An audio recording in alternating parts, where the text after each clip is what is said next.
Okay, I would like to call to order the city council work session and special meeting of Tuesday, February 14th. And before we approve the agenda, we do need to switch our action items.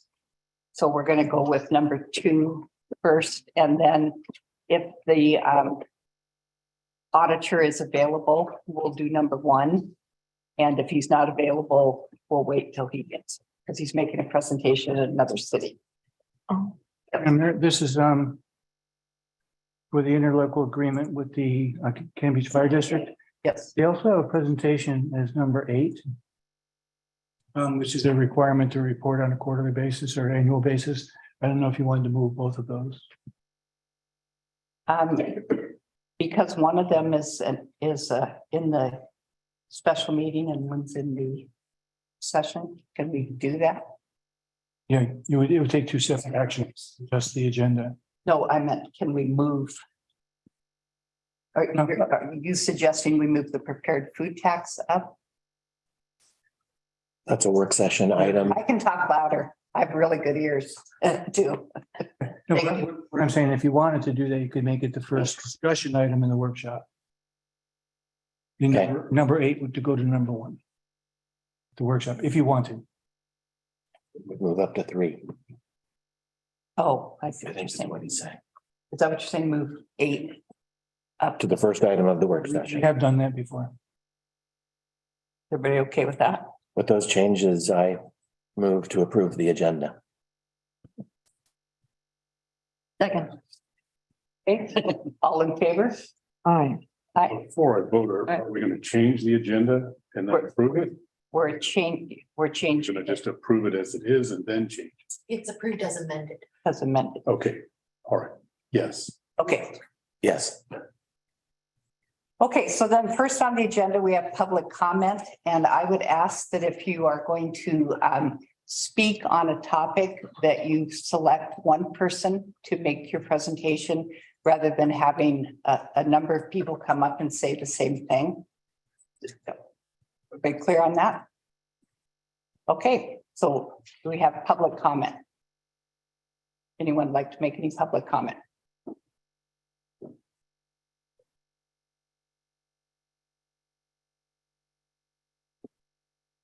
Go ahead. My name is Eric Ostrander, PO Box 97. I wanted to comment on 2 of the agenda items. The first one was the International Dark Sky discussion you guys will be having a little bit later this evening. I'm super excited to see that on the agenda as something to be discussed. I know the current city code doesn't fully exemplify everything that's required in the IDA requirements for a dark sky community or a dark sky reserve, but just opening up the discussion for the city seeking a certification for that, I think is a great first step. And then since we're in the mode of the code audit situation right now for the next couple of years, it'll be a good position for us to be in, to be looking at those requirements for a dark sky community and then making those adjustments as we're going through the code audit as we do it. And then the other comment I wanted to make was about just kind of generally about the fire department. So I'm a volunteer with the fire department, and I don't speak for the department or I don't speak for the district as a representative of the district, just as a volunteer. And I wanted to let you guys know that I am super excited and super happy about the last 2 months or so of the new hires that have come on that were funded from the food tax. They have made a spectacular, load lightening for those of us that are still volunteering. It's great to see, when I responded 2 in the morning or 3 in the morning, that I'm not going to be by myself or just with an officer going to a call. I know there's going to be someone at the station ready to go. I can go there, meet them, and go off and do what we need to do. So it's a lot less of a burden, less terrifying. When you go out and it's a stroke or it's a fall patient, something that's, you don't know what you're coming up against. It's just massive relief. So I just wanted to speak on behalf of myself as a volunteer that it's just awesome what's happening there. Thank you. Thanks, Eric. Anyone else? Okay, is there anyone with their hand up? Rusty? Nobody on Zoom. Okay, Oh, great. well, Okay, so we will go to our first action item, which is the intergovernment agreement. And Jason. Thank you, Mayor and Council. What you have before you tonight is a intergovernmental agreement between us and the fire department. Last May, the council approved an intergovernmental agreement which was allowing for the fire department to be, their employees would help as lifeguards down on the beach, and they would actually supplement the lifeguard program prior to when we normally start in May, and then continuing on in September after we're done, because that's when we found we were getting more rescues because the tourists didn't stop coming. We just had our lifeguards had to go back to work. So that went really well for us. And this year, the Cam Beach Fire Rural Fire Protection District would like to take over the hiring and training, as well as management of all the personnel services, which is a easy transition and makes more sense of water rescue and fire department working together with it. So that's one thing that we're trying to do. And we've discussed with Chief Breckman how that would work. And we would still keep the equipment, be in charge of maintaining all the equipment. They would just be in charge of the hiring and training and personnel services. Part of the agreement that you have in front of you talks about staffing levels. They'd like to move it up to 4. I would have liked to move it up to 4 to have on the beach. So if that's something they can do, which I think they'll supplement it as well with their employees. They're going through the water training also, but that's all part of it. Do you want to say anything, Mark? I think you did a great job. You have never, can you read? It is recorded. Good. No, it's just something that I think is, we've been working on it for a long time, and they're getting more resources to be able to assist with the program. So I think it would be in good hands going that way. Okay, are there questions? I do. Sure, Brendan. So, in regards to the equipment. So we would maintain it and make any purchases that need to be made. Do we need to anticipate that we'll need more equipment or less equipment? At this time, we don't see a need for it. We are replacing, I believe we just replaced one of the 4-wheelers.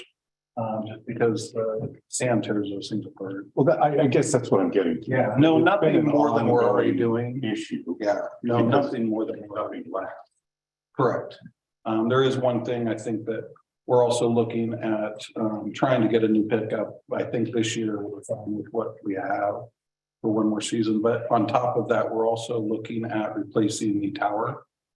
Yes. And Mike Clark is instrumental in that, willing to pay for it and replace it and Coastal Construction and build it. But that's one of the big things, but we're also working together on that process too. So I guess, Mark, if I may ask you a question, do you see the equipment needing to be anything different than what the city already has?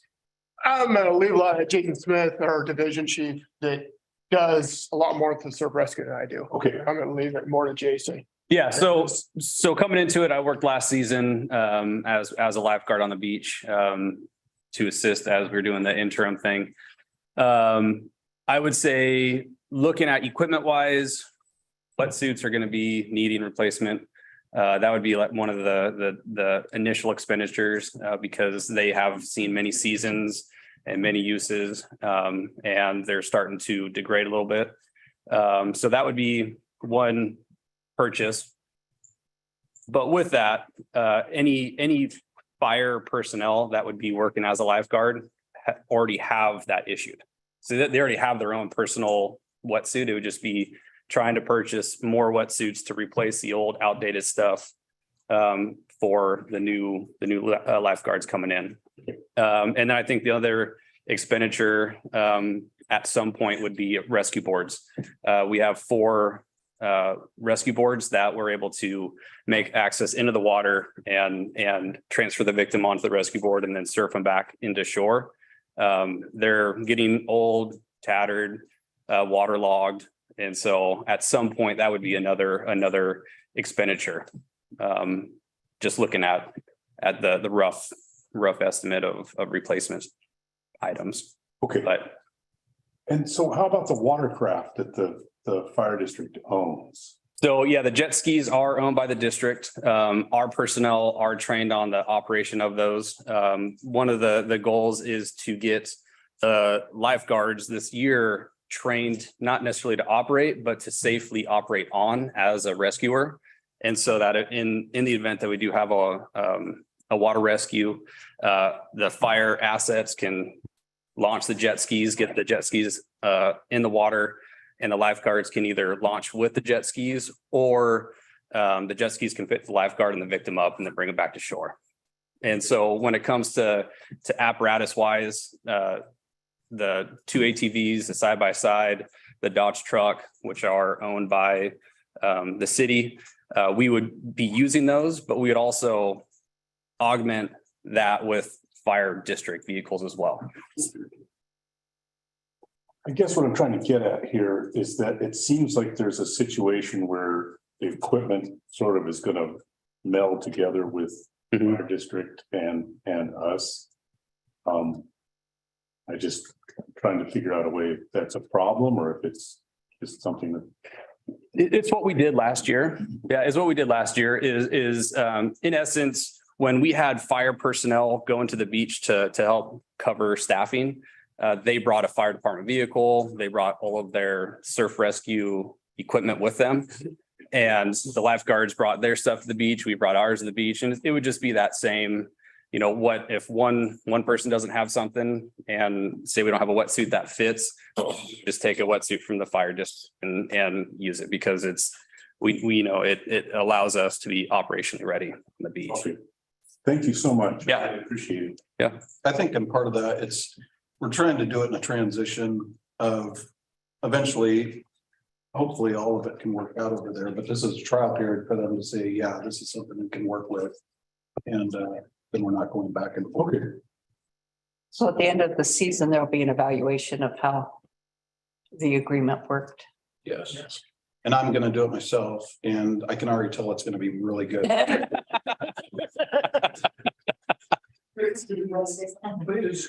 So Jason just said, we're going to a point that let's see if operationally we can work together without slowing everything down by trying to go ahead and write language for all the equipment. So that's what's happening. So is this a 1 year agreement? This is longer. It's, I don't think I think it's a 1 year that it was easily to go to another if we wanted to. I know you have 90 days to Mhm. notify. I didn't see, it was exactly 1 year. I'm not sure we actually put a time on it, but the intent was go through this year and see how it goes. Yeah, we did see multiple versions of this and It's been back and forth multiple times. it raises a staff question, but I recall it was in effect until terminated. Is that that change? No. My thought on this is that if we continue on, we won't continue on with the same agreement. We'll transition some, so we're gonna end up with modifying, with having a new agreement if we continue on. So should that be noted? In this? I don't know. I mean, if we decide the transition is that let's not change anything that worked this year. And they're not in a position to go and buy all the equipment and, we're not in a position to say, here's the money to buy all that equipment. Let's just, stay the way that we're doing it now. So sections, It's getting operations on the beach and that's working. section 10.1, it remains until terminated. So Yep. if we did want to adjust it, then either party can terminate and we can make the adjustments and move forward. This is kind of language actually quite often, because it's either party can terminate it, so if it doesn't work, we can terminate it, if it does work, we just. So I'll ask my process question. I may need to adjust my expectations of when council is asked to approve a contract. I'm kind of assuming that city attorney has seen it. Both parties are in agreement. But at this point, it's like the first draft we got. The first contract we got seemed like a draft. And then there were adjustments from the fire district. So is my expectation just too much? Or is it reasonable to expect that if a contract has not been reviewed by Ashley, city attorney, or the parties have not yet reached an agreement, that it could be noted in the staff report? I think the complication lied in this one that it had to be approved by the fire board before it came from the council. And so the board meeting was last night where they discussed some things that they hadn't seen. But normally you'll see a copy with plenty of time where the attorneys have reviewed it. But I guess that's my point, is if the staff report would have said that it's still under review by the fire district, that would probably be helpful. We'll clarify that next time. And did I interrupt? Okay. The total annual billings from the district to the city under this agreement shall not exceed $165,000. What does the $165,000 pay for? Personnel services, so that includes what we had in our budget each year for personnel services. So that would be their part-time, full-time, and their retirement and that type of thing as well as insurance. So the district is hiring the lifeguards, but the city is paying for them. Yes, we'll be hiring them and billing. We'll do an annual or a monthly billing of the personal services. Do we have any say in who gets hired? We'll do backgrounds with them. Absolutely. We'll do backgrounds with them, but we'll be doing the hiring. And then all of our hiring goes through backgrounds. We probably don't want to have a say in it because the way that this is written, the fire district hires and then indemnifies the city, anything having to do with mistakes made by the fire district. So We're still paying for them. So Okay. I guess we do have a foot in the door there. sure, and if anybody can sue us, but they're saying that they will hold us harmless. What is our normal budget for lifeguards? What is the usual city budget? I know the personnel services last year was 163. And that doesn't include the equipment or anything? That doesn't include the equipment. I think the equipment and training and like replacement of boards and wetsuits is another 5,000 to 10,000. Yep. And Bruce, what fund does that come from? General fund? Okay, and we can't use any, it's not possible to use TLT for it. There might be an argument that could be made for TLT. The issue that the city has with TLT right now is that it's all allocated. We don't have a Okay. separate source. Now, there's some discussion that we might do some moving around the funds. And but it's still general fund right now. That sounds like a stretch. in my It doesn't to me, because I think a lot of the rescues involve It's people just- who are it's the visiting. definition of the law more than, Sure. And I think we're gonna spend quite a bit of time talking about that Yes. at budget time, so. I would say, well, Yeah. that isn't, Yeah, I think you could argue the ocean attracts tourists, but does that extend to, rescuing them when they get in trouble? right. Well, it's just like, that was one of the arguments for the food tax. For for emergency services, is that over 70% of emergency responses are for tourists. And so this is the same kind of logic for that. That if over 70% of rescues are for tourists, then I thought maybe it's possible. I'm not saying Yeah. we should do it. I'm just saying, I'm wondering if we can think about it. Really was discussing, absolutely. Right, And Lisa, you just brought something else up that I had not thought. It's always been general fund.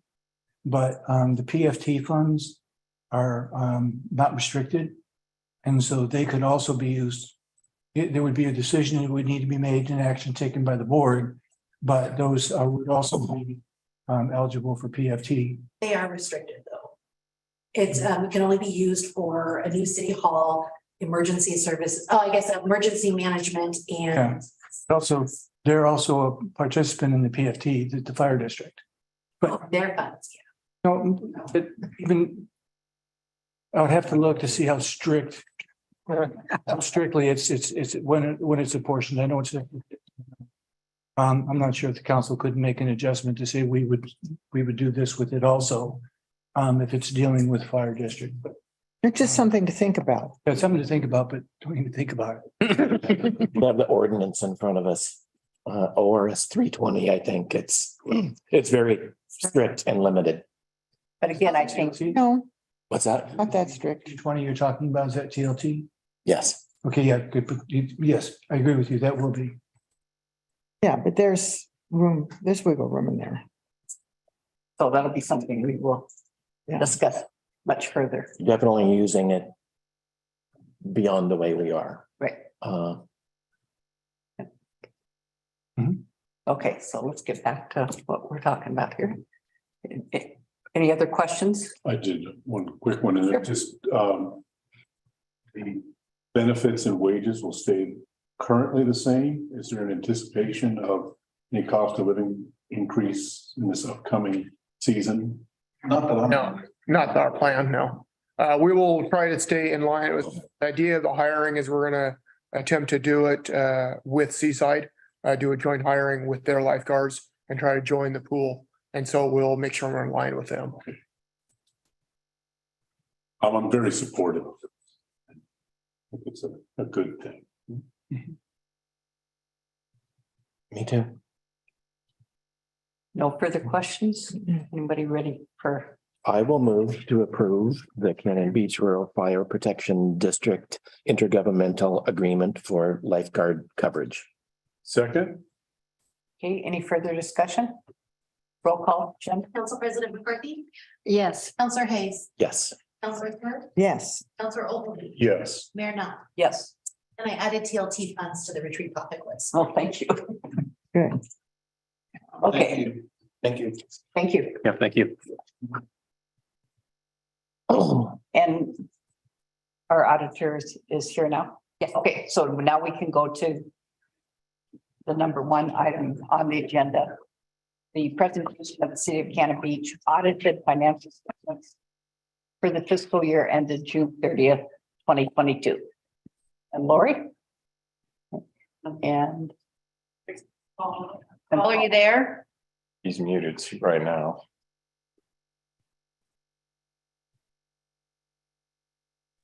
Can you hear me now?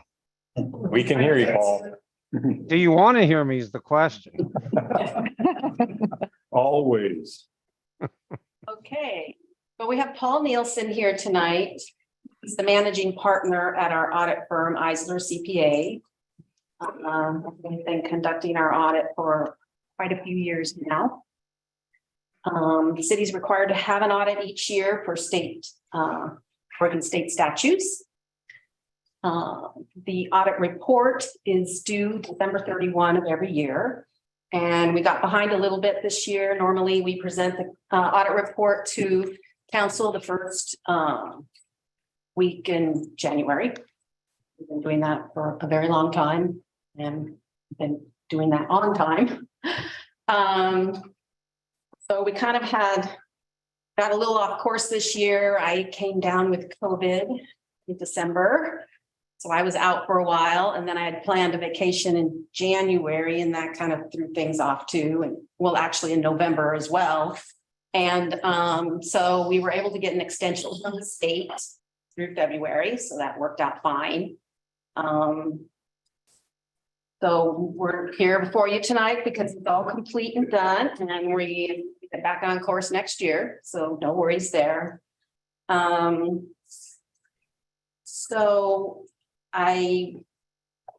So typically I write this report in December or the end of November.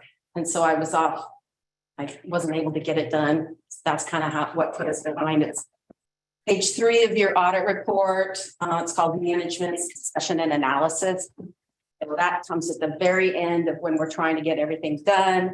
And so I got kind of caught up with my COVID, and that's the reason we got behind. So anyway, while I have you here too, I wanted to take care of a little housekeeping. We have bound copies of our audit report every year available. We keep one in the front office area and we hand them out to staff. I typically every year have given council a hard copy. And since we have some new members, I just want to know if you want me to continue to give all of you a bound copy, or I can give some of you a bound copy and, you know, others can look at the audit report online because it's available there as well. So I don't know how you feel about that. Hard copy, yes, please. Okay, I'm fine with the online version. Thank you, Lori. And I think I already have a hard copy. It's the same thing we have here in front of us, right? that's. Yeah, so I get a hard copy. Yeah. You got it. Okay, so Gary is the only one No, I'll take a hard copy. and Ms. Mayor. Okay, great. And also I meant to do this. I wanted to introduce you to Paul. Because we do have new members. So we have Nancy McCarthy. And she knows Paul. Gary Hayes is new and he's our counselor. And we have our mayor, Barb Knopp, and Lisa Kerr, and Brandon, you know Paul, Brandon Ogilvy. So with that, I'll turn it over to Paul. All right, thank you. If we go to the next slide, I'll have to say, Lori is very gracious. We struggle a little bit on our side. We're like, I think everybody else in the world with staffing issues right now. We have a little bit of struggle. If you want to hit that 8 times, so. And I don't know if it was by design or not, but I had my bags all packed to drive up there and about 10 o'clock, my wife called and said, you sure you want to drive back and forth tonight? Can you Zoom? But it is Valentine's Day, so maybe just, that was the alternative motive there, so. Okay, But that's your she- joke. What's that? That's your only joke. That's my only joke? I can't tell my other joke? No. He thought that was a joke. But she's not home yet, so I guess it's, who knows what. All right. Most of you have heard this before. This is a pretty short slide. First of all, if I tell you this up front, hopefully you'll stay awake. Well, I got to tell another one, Lori, because I got some new council members. If you ever can't sleep at night, read your audit report. That might solve that problem. Only accountants can appreciate it.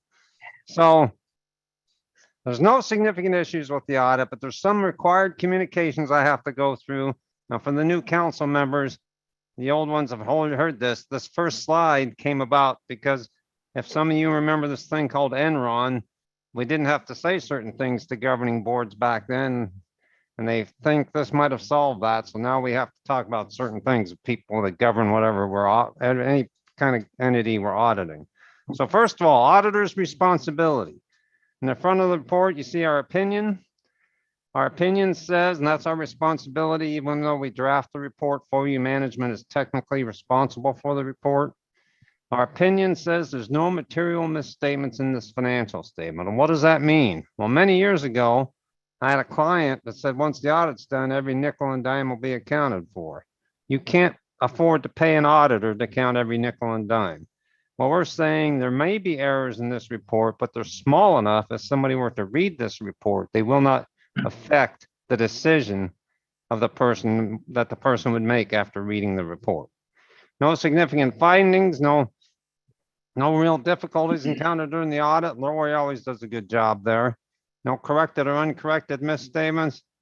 No disagreements with management. Management signs a representation letter. It takes about 7 pages now.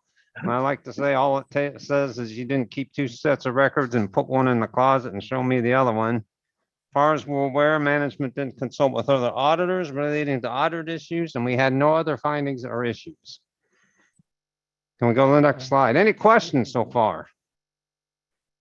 This is, if you just, yeah, any questions?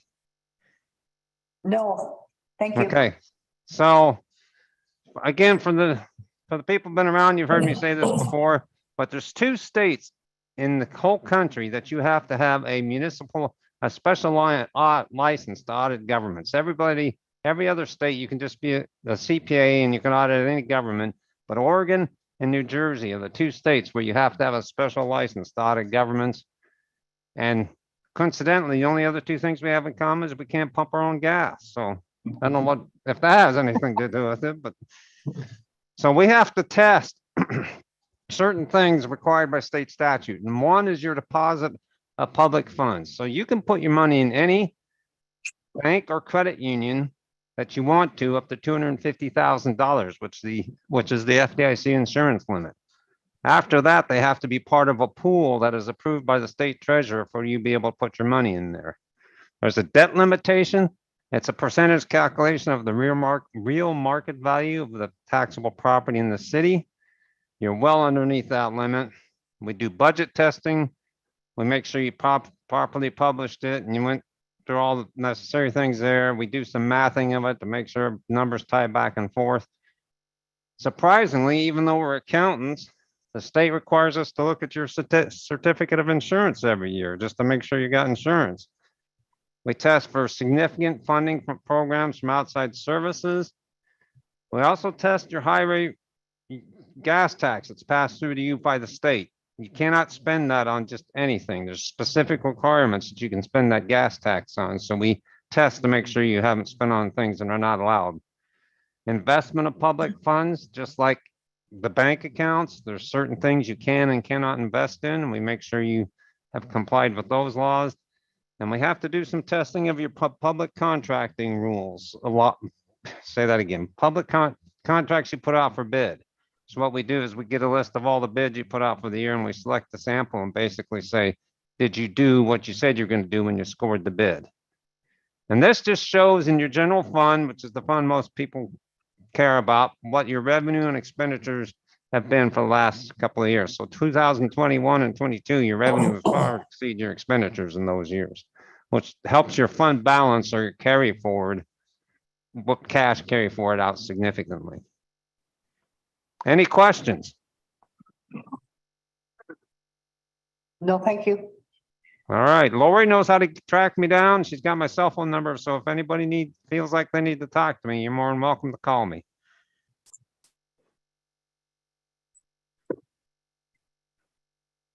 So no questions?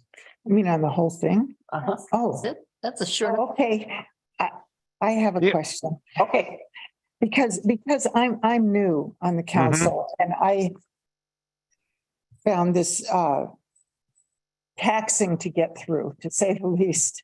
And so I have a question like just about how things are written. So like, for example, on page 6, where it says property taxes. Okay, and then on the top of page 7, it says property taxes show decreases of $50,370. Okay. Okay. And then on page 10, where it says, where it talks at the bottom of page 10, it says most of the increase in this category is from property tax revenue. So I guess I don't understand how those two things jive with each other. Are we talking about two different things or is Page there? 6 is The different basis of of accounting. accounting. Yeah, page Oh, 6 is the full accrual basis and page 10 is modified accrual. So maybe I should explain this a little bit for the people who are new on the, you do your budget on basically modified accrual basis of accounting. Now, it approaches cash basis. But GASB, the Governmental Accounting Standards Board, says all governmental funds, so other than your water, sewer, sanitation funds, let's see, who else do you have there? Do you have business type activities? They all have to be on modified accrual. I'm confusing you all, but basically there's 3 bases of accounting in that report. One on budgetary basis, which you guys really care about. Another one, which the Governmental Accounting Standards Board requires. And then we convert it all to what we call a full accrual basis of accounting and put some things in there which changes the change the numbers around. I mean, trying to keep it pretty basic for the non-accountants. Did I lose everybody there? Absolutely. So the basic for you guys is, but just pay, like all my governments, big, small, they just look at budget to actual. The rest of it is converting from one basis of accounting to another. And that can change whether you increased or decreased a lot of different lines in that report. Can you think of an analogy to explain that? Your budgetary basis is cash basis. Are you familiar at all with any accounting rules? I guess that'd be my first question. Nope. Okay. And Then a bit, it mostly resembles your budget that you look at. no, That's the same basis of accounting that we do our budgeting on. So when you come to budget committee and you're looking at these numbers, and then you're listening to my financial report, which I give to you on that same basis of accounting, it's comparing apples to apples. Okay, but this is, when I read those two things on the two different pages, that was comparing apples to oranges. yes, Okay, all right. That's a good, that's a good analogy. that Thank you. works. Yeah. Sometimes I talk a lot like an accountant, but I've been doing this for 40 years, so maybe I would talk like an accountant. Other questions?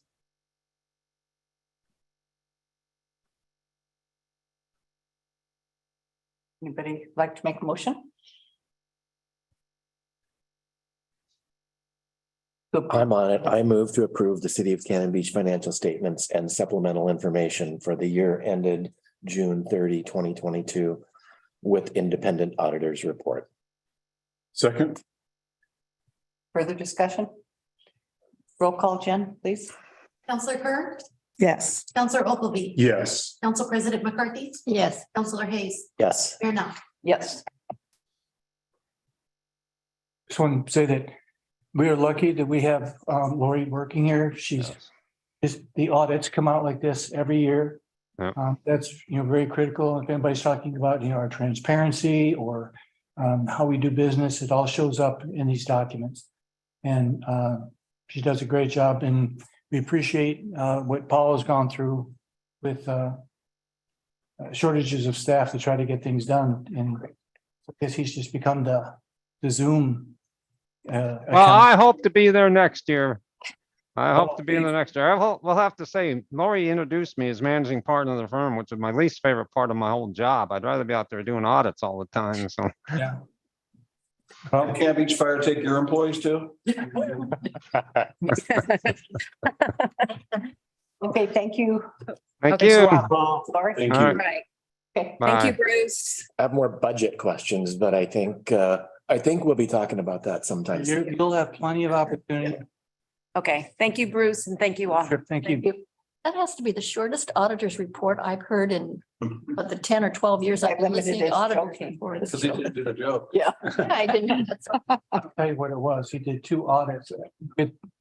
There's several of us at 6:00. He's already done 2 audits. Well, no wonder. So, Well, that's what we. Usually you're on it. yeah. Okay, so we're gonna close the special meeting and start the work session. And so the first item on our modified agenda for the work session is the Cannon Beach Fire Department. Report on the prepared food tax. And I don't know if they got called out on a I'm fire. not sure that the fire chief knew that we had modified the agenda, so let's see if I can find that here quickly. Okay.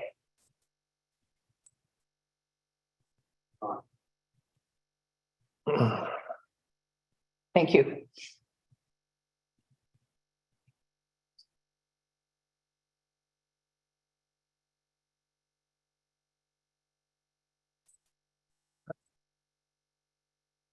Great. Go ahead. Now, counselors, thank you for the opportunity to present tonight. My name is Bob Heyman. I'm on the board of directors of Cannon Beach Fire Department and then the new treasurer on the board for about a year now. It's really been an honor and a pleasure for me to work with Chief Reckman and his team. We're here tonight to provide an update on last year, to provide an update on the prepared food tax, and then to give you a little bit of insight into some trends that we're seeing and the strategic planning process that we're entering into as we look out over the next 10 years. So if we can advance the slides, please. So we're going to talk about just briefly 2022 in review. We will give you an update on the food tax. We want to present some incident and response trends. You've probably seen some of these last year. And then talk a little bit about the new staffing model that's been really made possible by the prepared food tax. And then we're going to move into talk a little bit about our strategic planning process and the focus as we move from a volunteer department, which is essentially a best efforts department, to having a standard of cover and a proper service level, and then the funding that's required to do that. So please ask questions as we go along, and we'll try to move through this quickly. In 2022, we responded to 634 calls. That's up 16% from last year and more than double over 10 years ago. And we also supported, multiple mutual aid requests from our neighboring districts, and participated in a number of state mobilizations. We replaced all of our mobile radios and enhanced our notification system, which allows for more precise timing and better response using a grant from FEMA. And we also acquired new rope rescue gear and replaced 2 jet skis, which were funded through our association. You've heard that we initiated a hybrid volunteer paid fighter model from firefighter model in Eric's testimony tonight. And we've just staffed our first 24-hour shift. We pinned those new officers last night at our board meeting. It was really a great ceremony. Their families were there. It was sort of proud and humbling to be part of that. And we're going to talk a little bit more about what it means to have a shift to paid firefighters and how it really enhances our ability to respond. And then finally, in terms of city collaboration, we've seen tonight a great example of that with collaboration around the lifeguarding. This year, we also transferred responsibility for maintaining the cow sirens from the district to the city. I think it's really important that, in a small city, we take best advantage of the skills that we've got, and we apply our resources in an optimal way. And as a member of the board, I'm really looking forward to collaborating with the city in areas like this as we look to prevention and we look to emergency services. I think there's a lot of other things that we can potentially do together. Any questions about 2022? Okay. The prepared food tax update. We collected almost $300,000 last year, which met our expectation. And with those funds, we were able to do 3 things that are all built to build our 2023 staffing plan. So we were able to cover one 24-hour firefighter shift, which is 3 paid firefighters that are working 48 hours on and 96 hours off. We're going to talk a little bit more about the ramifications of that. We also were able to continue the staffing of a paid lieutenant who previously had been staffed with a grant. We have 3 duty officers. We have the chief, and we have our division chief, Jason, who you met earlier. Shauna is our lieutenant, and she provides a whole range of services to the department, including volunteer recruitment. She's responsible for our student program. She gets involved in training and a number of administrative duties, in addition to being one of the 3 duty officers. And finally, with the funding that we received, we are able to staff a fire marshal. This is something that has been much talked about and lacking in the city for, I think, many years now.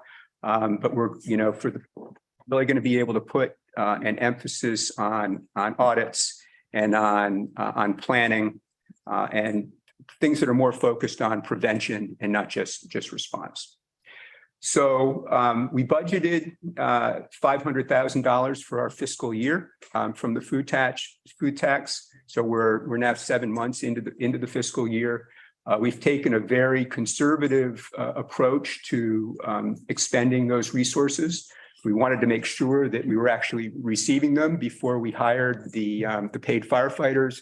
Now that we see the funds coming in, we're in a position that we can hire the fire marshal and extend the contract for our lieutenant.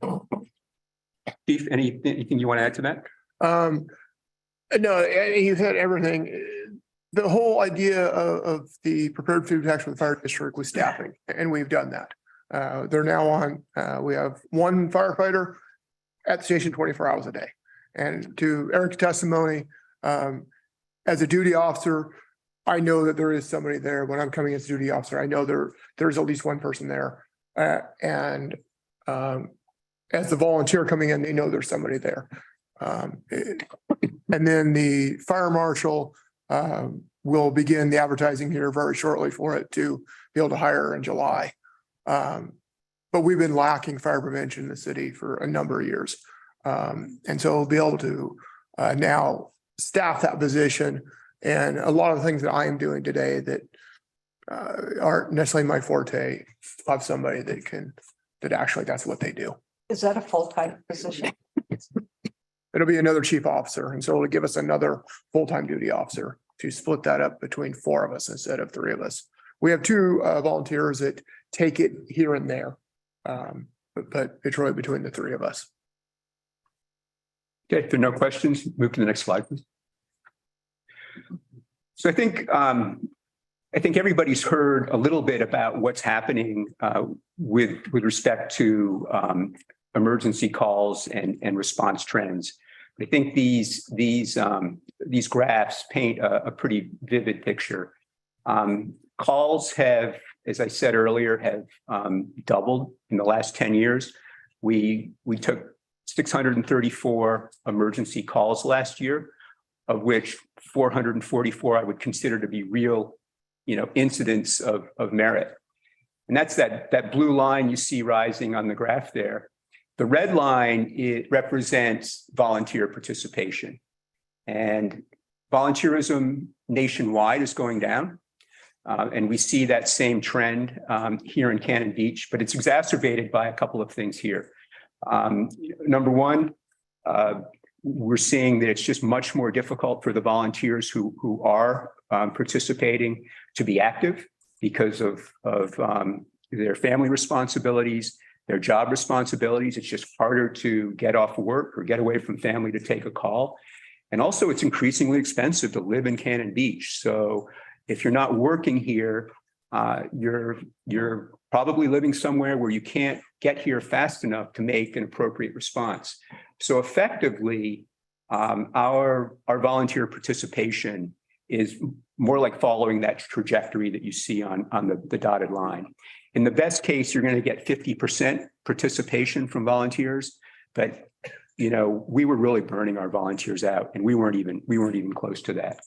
And as a new board member, this is an alarming trend to me.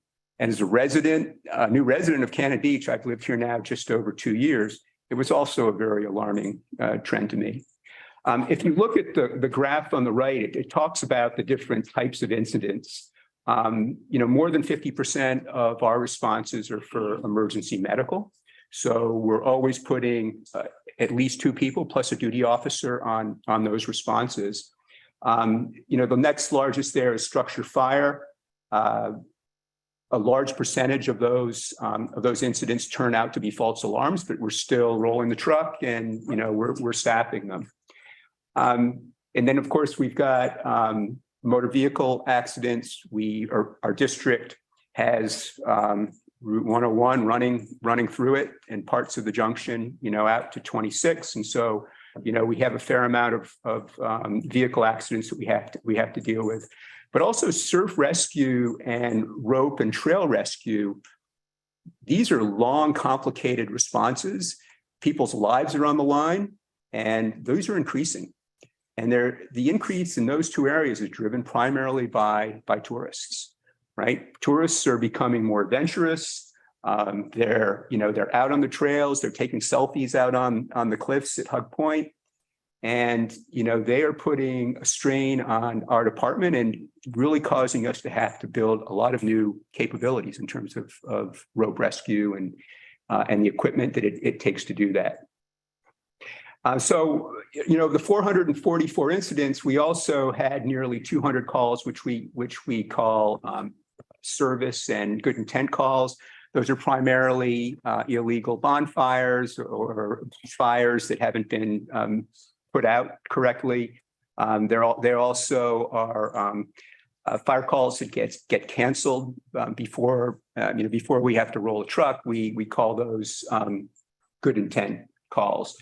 Nearly all of those are driven by tourists. So if you look at the overall trend here, 72% of the calls in 2002 were initiated by non-residents or tourists. And so, it's this group that's really driving the need for a lot of the capabilities that we're now putting in place. Any questions about the trends that we're seeing? Any comments that you want to make? I think the biggest trend over the last 2 years has really been the decline of the ability of the volunteer. You can see the decline of how many volunteers we have, but even more than that, it's just pure the availability. Many of our volunteers work in small businesses or own small businesses, and they don't have the workers anymore. They can't leave like they used to be able to. And so I think that has really, the really big thing of the decline of just the pure ability. And being able to, the ambulance service as it is in the county is also affecting us because we're waiting a lot longer for an ambulance. The volunteer can't wait on scene during the day away from the job for an hour, waiting for an ambulance. And so that's also reducing their response to calls.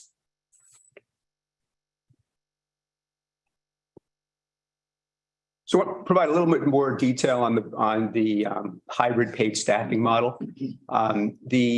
The incident and response trends that you just saw really have pushed us to this paid volunteer firefighter model. So we have a 24-hour shift coverage at the fire station with 3 firefighters who are rotating. So they're 2 days on, 4 days off. So there's 1 firefighter, per day, every day. So when you've got, two firefighters, paid firefighters off duty, they effectively become volunteers and are available for callback with overtime. So when we hire a new shift, we don't just get 1 person in the station, we effectively get 2 dedicated, trained volunteers. And this enables a much more predictable response level. We always have somebody in the station. We always have an on-call duty officer. So we can always initiate a response and get get set up on site. Are those 2 volunteers, paid volunteers, do they live in Cannon Beach or do they live elsewhere? So all 3 that we hired were volunteers. And 2 of them live in Cannon Beach and 1 lives in Seaside. When we hired them, we had a 30-minute residency requirement. And so they have to live close to the area. And that will continue as we hopefully hire more, have the same residency requirement. And you live in Seaside? Unfortunately, I live in Seaside.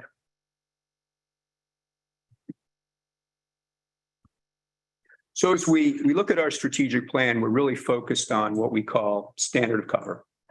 And that is for each of the incident types that we need to respond to. How many people do we need?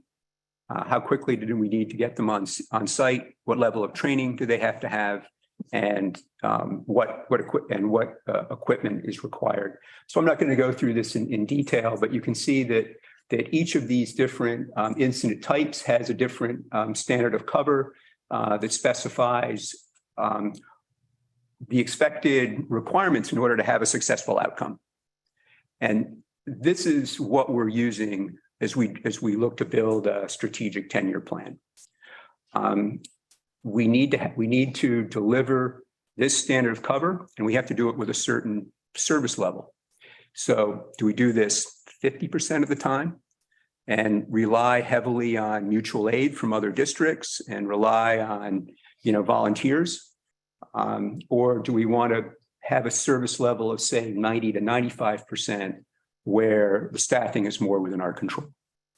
And those are that's the thinking now that is part of our strategic planning that we're applying sort of over a 10-year horizon, to figure out, okay, we've got one paid staff now.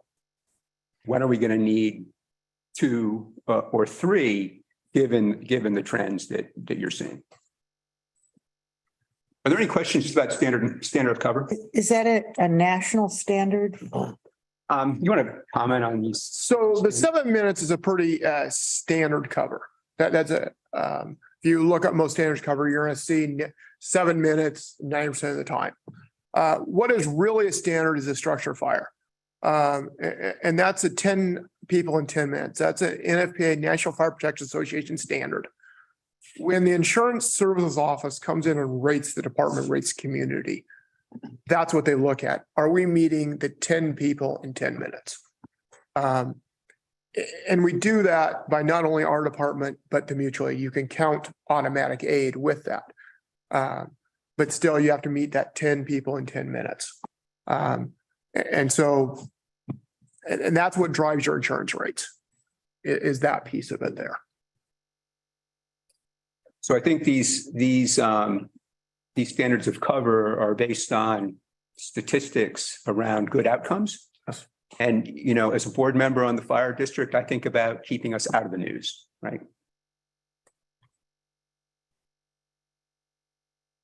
Okay. This is my last slide. So obviously it costs money to provide a standard of cover. We're no longer 50 volunteers hoping that some show up. We have a predictable model. We need to provide a desired capability by incident type. And that requires staffing, response time, equipment, and skills. Nominally, we need to achieve a service level that everybody understands. If you're having a heart attack, do you want a 90% chance that we're going to show up in 7 minutes, or you're good with 80, right? And so that's sort of the calculus that goes into building our 10-year plan. We try to take a measured dependence on volunteers and mutual aid. So for structure fire today, we're reliant on Seaside to the north or Nehalem to the south to roll a truck, and so we can start fighting a fire, but in order to enter and do all the things that you need to do at a fire, we really need mutual aid today. To what extent? Because other departments, other districts face the same problems that we do, probably worse, right? And then, of course, risk mitigation. We want to make sure that we have responders that are close to the fire station, that are ready to go. We can't have people that are spread out when there's an emergency. So we need stable funding sources for staffing aligned to a target service level for the standard of cover that we've talked about. We're looking to stabilize on our property tax and a single levy, sort of consolidate out all the bonds and other things that we've had in the past. And so we're going to be reliant on that property tax and the levy and of course, the prepared food tax allocation going forward. So I think more to follow. We are set for this year with the food tax to staff the 3 components that we talked about. And as we look out into the year and to a potential levy, hopefully I've given you some insight tonight into what's driving that. Are there any questions? Mark, you mentioned earlier that it's taking longer for an ambulance to arrive in Cannon Beach. Yes. And I know during the whole food tax discussion that we had, you mentioned you'd like to see some kind of establishment of an ambulance service here. Is that moving forward at all? So that was a discussion in the very beginning, and at the time we started talking prepared food tax, I was meeting with Medics Ambulance trying to do that. Medics Ambulance, they're supposed to be staffing 4 ambulances all the time. They can barely staff 2. There's no way they can staff an ambulance dedicated to Cannon Beach like we were trying to get. And at the time, that was an option. We thought that was and it's not. I wish it was. So I'm on the ambulance service area committee and we're constantly talking about this. How do we get more ambulances in the county in service? And we don't really have a solution. But it's staffing, not equipment. It's staffing. It's medics, ambulance staffing. And that paramedic shortage is nationwide. If you Google any, especially private ambulance, they're all struggling to find paramedics. Nobody wants to work a paramedic field anymore. And I think that's only going to get worse. And it's unfortunate. It's not something we have a lot of control over unless we wanted to start our own ambulance, which is not my application, please. That's a whole nother ball worms. Talk a little about mutual aid real quick, as Bob alluded to. We're not alone in this. We just recently, in the last couple of years or last year, redid our whole, we call box alarm assignments. And that is, we have a structure fire in Cannon Beach who comes and helps. And we had to expand that out. Seaside did the same thing. Gearhart, we all had to kind of expand it out. We're not getting the resources we used to get. Where we used to be able to staff an engine and a ladder truck right away, we can do an engine. Where Seaside used to do the same thing, they can, one. Everybody can kind of get one right now. And then it takes us time to get the next. And so we all had to kind of expand our resources that way.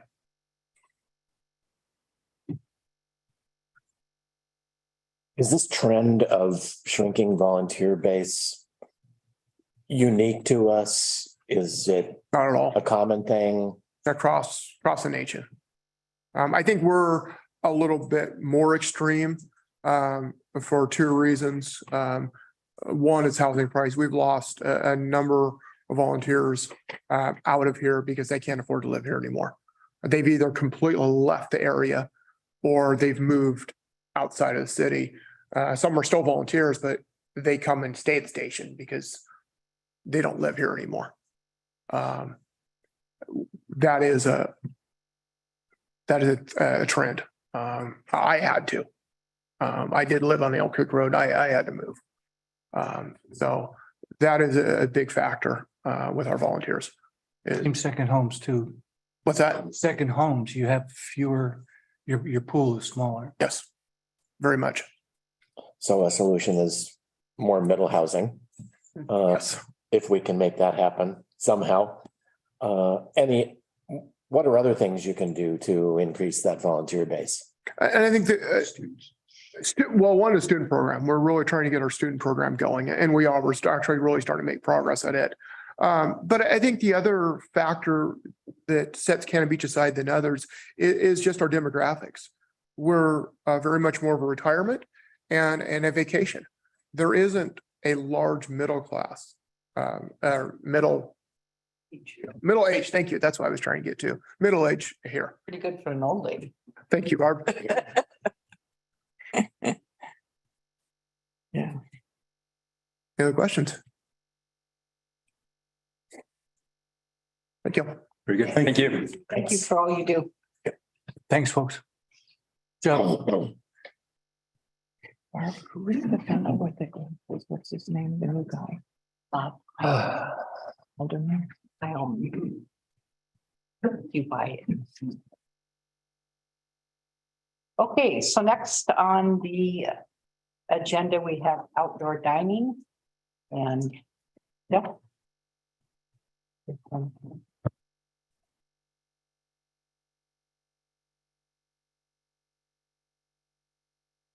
All right, Mayor, Council, thank you. Let's see. This is outdoor dining, emergency provision. On May 3rd, 2022, Council adopted Resolution 2215. And it's a limited COVID declaration, which continued the extension of the overflow dining allowance granted for restaurants with existing emergency plans until September 5th, 2022. And a request was made to extend the emergency provisions past the established deadline in August of 2022, and the request was granted to extend the provisions until April 2023. And then it was requested to bring back before you guys prior to its sunsetting in April. That's why we're here tonight to discuss this. Received a few items regarding that public comment. City has a few still remaining that are under operation right now. I think the last time I checked, there was 3 still operating. There may be a few more now that it's getting a little out. Off-street parking is regulated through the development code, which reserves parking area on each property to meet the demands of assigned uses, and has been pointed out in the ongoing code audit and transportation system plan. The off-street parking requirements are in need of updating if they are to equate to the city's sense of village character. And the city staff will have, will have ample opportunity to review the outdoor dining, commercial parking, and landscape requirements during that code review process. But as you know, that's over the next year. So staff would like to provide a word of caution, and we've kind of outlined a few of the reasons on that. All businesses in town, of course, have to provide that, like I said, their off-street parking. And so broke it down into 3 types of groups. Those existing properties that have actually incurred the expense of meeting the on-street parking requirements. I mean, we've seen examples of that in the code audit. Recent one that had to provide, say, 7 spaces on a 5,000 square foot lot. So there's those that are operating that have to provide that, and they may not run restaurants or whatever, so they don't really have that opportunity. They didn't have an emergency plan in. The second type are properties that are currently virtually undevelopable because they cannot meet the requirements, on-site parking requirements, or it really limits what they can do because they didn't have on-site to begin with.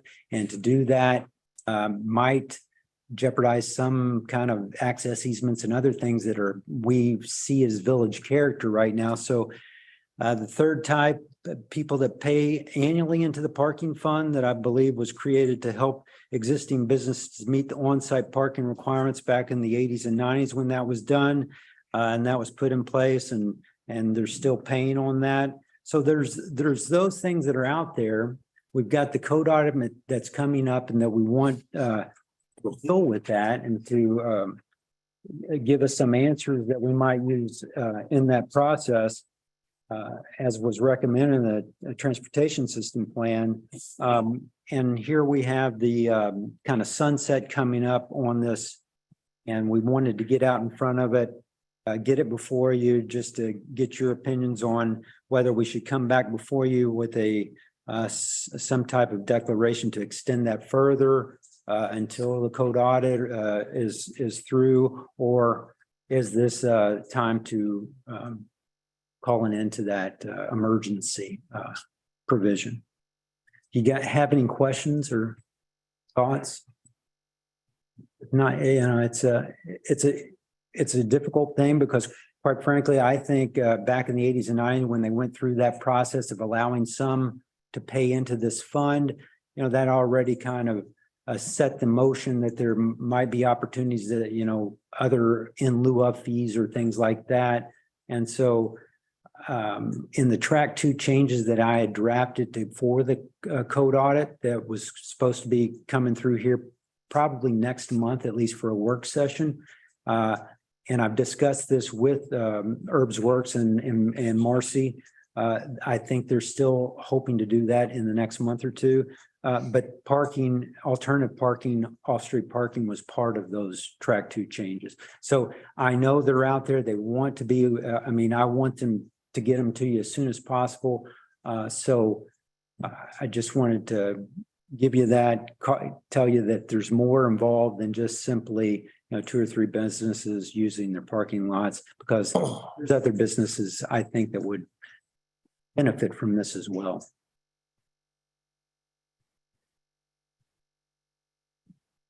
Have other businesses come to you with some of these concerns that you're listing? No. Okay. Yeah, but there's one property, I think it's over by the tennis courts. Hmm. That, the requirement is. We made it so it just won't develop. Where the kite shop used to be. Yeah. Yeah. And then, so if you, because all of this happening inside required parking. We're able to do it on site. If we say, well, you don't, Lisa, you don't have to do it anymore. You can run outdoor dining. I could use that space. Another restaurant could. In all cases. So. Yeah, and excuse me, and Ms. McCarthy, I didn't, yes, other businesses have come forward with commercial development, asking about, when are these changes going to, sorry about that. But not necessarily complaining about the various. Yeah, the emergency Talk about it. thing, I have not really had any to ask for more emergency plans or overflow, but I have had what Bruce is explaining there. When you change for one group. It's like everybody will look at it. I know of a Cola Seafood, who's continuing, the use of their parking space. You mentioned that there are 2 or 3. The ones that I currently know of, Driftwood, Ecola, and Screw and Brew. Okay. Those are the 3 that I And Driftwood's not currently using that, but I think they're looking at that for the summer. Yeah. Personally, I would like to extend this for those businesses, the emergency declaration, or is there another way we can extend that helps us avoid some of those issues you brought up? Some of them may not be issues, they're things that may come up, but is there anything other than just extending the emergency declaration that we can do? just, the only other is to put forward ordinance change. And, I think that is regardless of how you do it, is through by state statute and public notice and everything, that's likely a 6-month process. Yeah. If we start. And I think that should be a priority for us to address that, but. Seems like, to extend the emergency ordinance, I understand all the unfairness it entails too, which really bothers me. But, and it does sort of seem like kicking the can down the road to just say, oh, we'll extend it for another 6 months and then we'll work on it with the code audit. But the problem is that we are doing a code audit. And that's when we're really going to get to the meat and potatoes of this whole thing. So, I don't know. I can't see any other solution for the restaurants that have the outdoor dining other than to extend it as an emergency ordinance at this point. But it doesn't seem fair. I don't know what. What don't you see as fair? Well, all the 3 issues that were brought up on this sheet, the other existing properties that have incurred the expense of meeting the off-street parking requirement. They had to, how come they have to and these guys don't? That's not treating everybody the same. It is, but it's also affecting an industry that's been disproportionately affected by the COVID. I think all the businesses have been, not just restaurant business. I think that gift shops have been and, any other tourist related business has been affected by COVID. I think they've all been affected, but none of the other businesses were shut down. None of the other businesses were necessarily dealing with that public being concerned about being crammed in together. Maybe a little bit of that, but I do think they've been disproportionately affected. Well, that's my opinion, and I would like to see the temporary, I don't know what to call it, but extended. No, I don't see any way around it other than working on the ordinance, which we can't do right now. So. Yeah, and I do see it as buying time until we can address it. Bruce, did you want to? I think I would be uncomfortable saying that we need to do this because the emergency continues. I don't think it's quite that, but let us check into the possibilities that Right, we put something in on an interim basis. Now recognizing that that is an ongoing issue, and we are working on our code audit to see if there isn't some sort of a mechanism we can say, we'll just put everything on hold until we see what we do with the audit. But just to say that there's still Yeah, that's awkward. that's, yeah. So there is, That's why I was asking if there are alternatives to just extending it. right, and that's what kicked my idea to that. But I would want that to be a priority in the code audit process then. Because we are gonna just be kicking the can down the road if we don't address it. Yeah, it's somewhat like a moratorium is what you're asking for. Right. Yeah. Yeah, But we also, it sunsets in April. We're not gonna have the code audit done. No, I know, it sunsets April 1, April 30, what? I can check on that, but I to recall that you guys extended through April. I think yeah, because wanted to make sure that we were past the spring break. I thought spring Yeah. break. yeah, let's not worry about April right now. Let's see what we can put in place. If there is something that says we still have some of the issues that were involved, take a look at them through the code audit, and we will extend it again through October or something. Or possibly till, we'll probably push it farther. Is that a moratorium on, No. it's not a moratorium on change? From what we, What it says is that the conditions that were in place during the time conundrum, which is kind of outlined in the Jeff's memo, that we're trying to go ahead and sort that out. And so what we'd like to do is ask for a little bit more time while we're working on it. yeah, And because I don't know what other kind of an emergency we could say we're still having, although it is still not a good situation, people are still going out and all that. So that if you would like us to look at that as a possibility, and we can bring that back as quickly as we can. And maybe if you would authorize this, then we could ask our attorneys to put something together. They can think of something and then bring it to the March meeting so that everybody knows what's going on when we hit the April dates. I like that idea. Okay, Everybody okay with that? Yes. Okay, great. Right. Thank you. sure. Thank you. Thanks, Jeff. And no guarantee we'll find that. Right, but you'll do your best. Certainly will. Okay, next on the agenda, we have the dark sky designation. Yeah, on that one. Yes, the city of Cannon Beach began looking at zoning ordinance amendments related to exterior light in 2013, directing the Planning Commission and DRB to review the recently adopted City of Seaside ordinance and the International Dark Sky Association's model ordinance.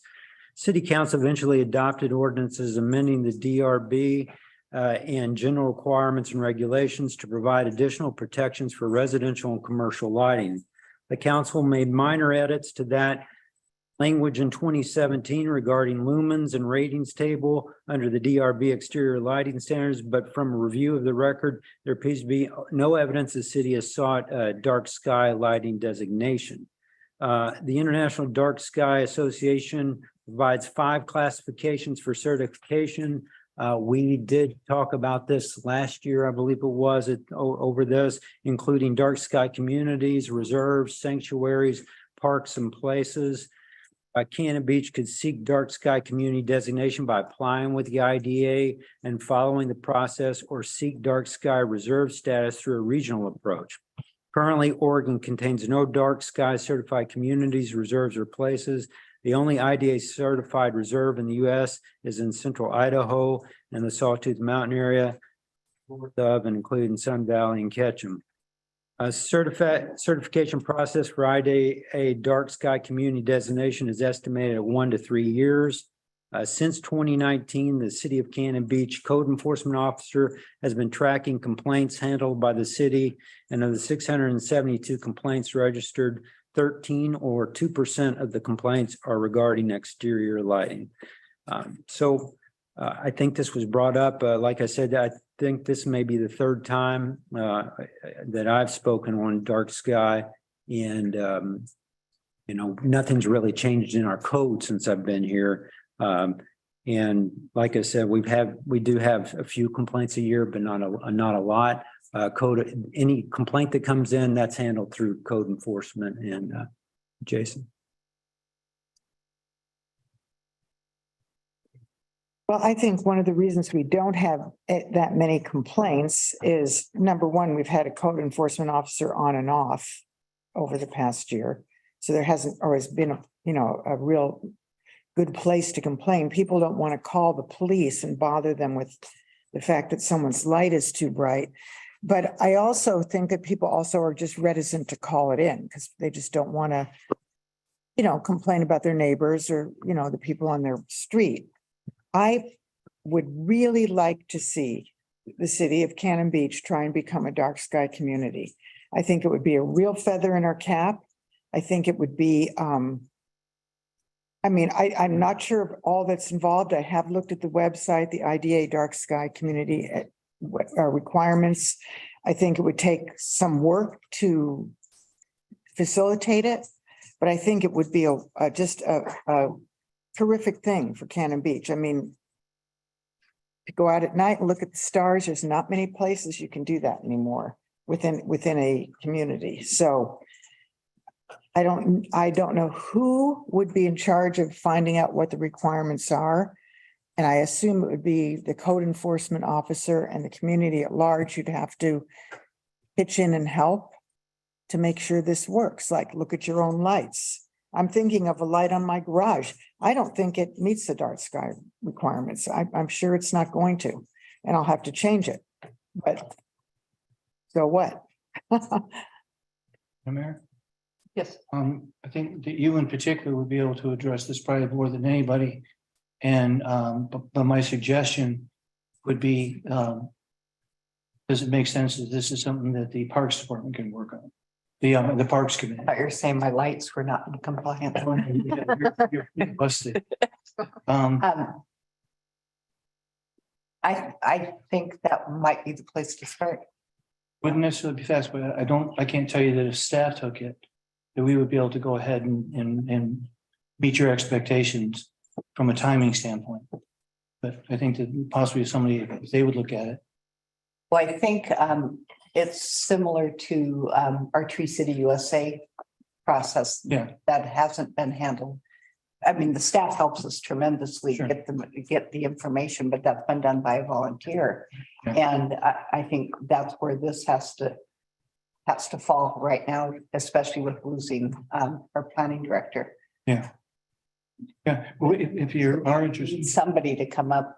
Did somebody have their hand up in the audience? No. Okay. I mean, I think that's, we have to realize that staff is not going to be Right. the ones responsible for.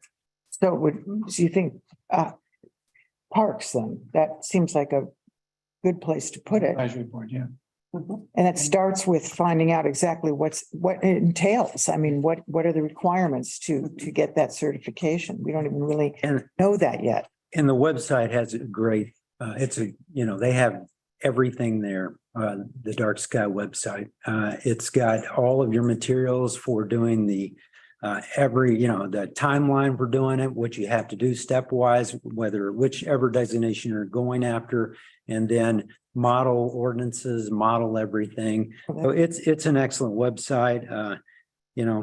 I was fortunate enough to be part of the one in Sun Valley area. So I've been through that process and, even the regional one. So. And I would also like to encourage Diane and Rex Amos to get involved in the process because they definitely are very passionate about it. And let's have it be a volunteer driven designation. One thing that I'm very concerned about, though, even if we go forward with that and putting it with the Parks Committee, we do have a dark sky ordinance in place. It's not the certified, but we do have it in place. I don't know how many people in town know that we have it. We really need to have some notification procedure. We at least need to notify the vacation rental people, both the management companies and the individuals that rent out their homes. As Diane and Rex mentioned in their letter, Breakers Point needs to be notified. So I think if, they're suggesting that possibly the city develop a brochure of some kind, or at least a flyer, There is, it's available online. then we need to send it out. Yeah. I think everybody in town needs to know. I mean, I've got a neighborhood that has a couple of those lights too. And second homeowners need to know this, as well as current residents, as well as vacation home owners. So who does that? I mean, how does that You happen? could send it out in utility bills. Yeah, bulletin articles. Well, but that goes to 300 people. I think it's more than that. But even so, it doesn't go to the, We're at 500 now. but still, I mean, it can be part of that, but I think we really need something that people can hold and say, okay, this is what I need to do. How does it get enforced? Well, we will eventually have another code enforcement officer.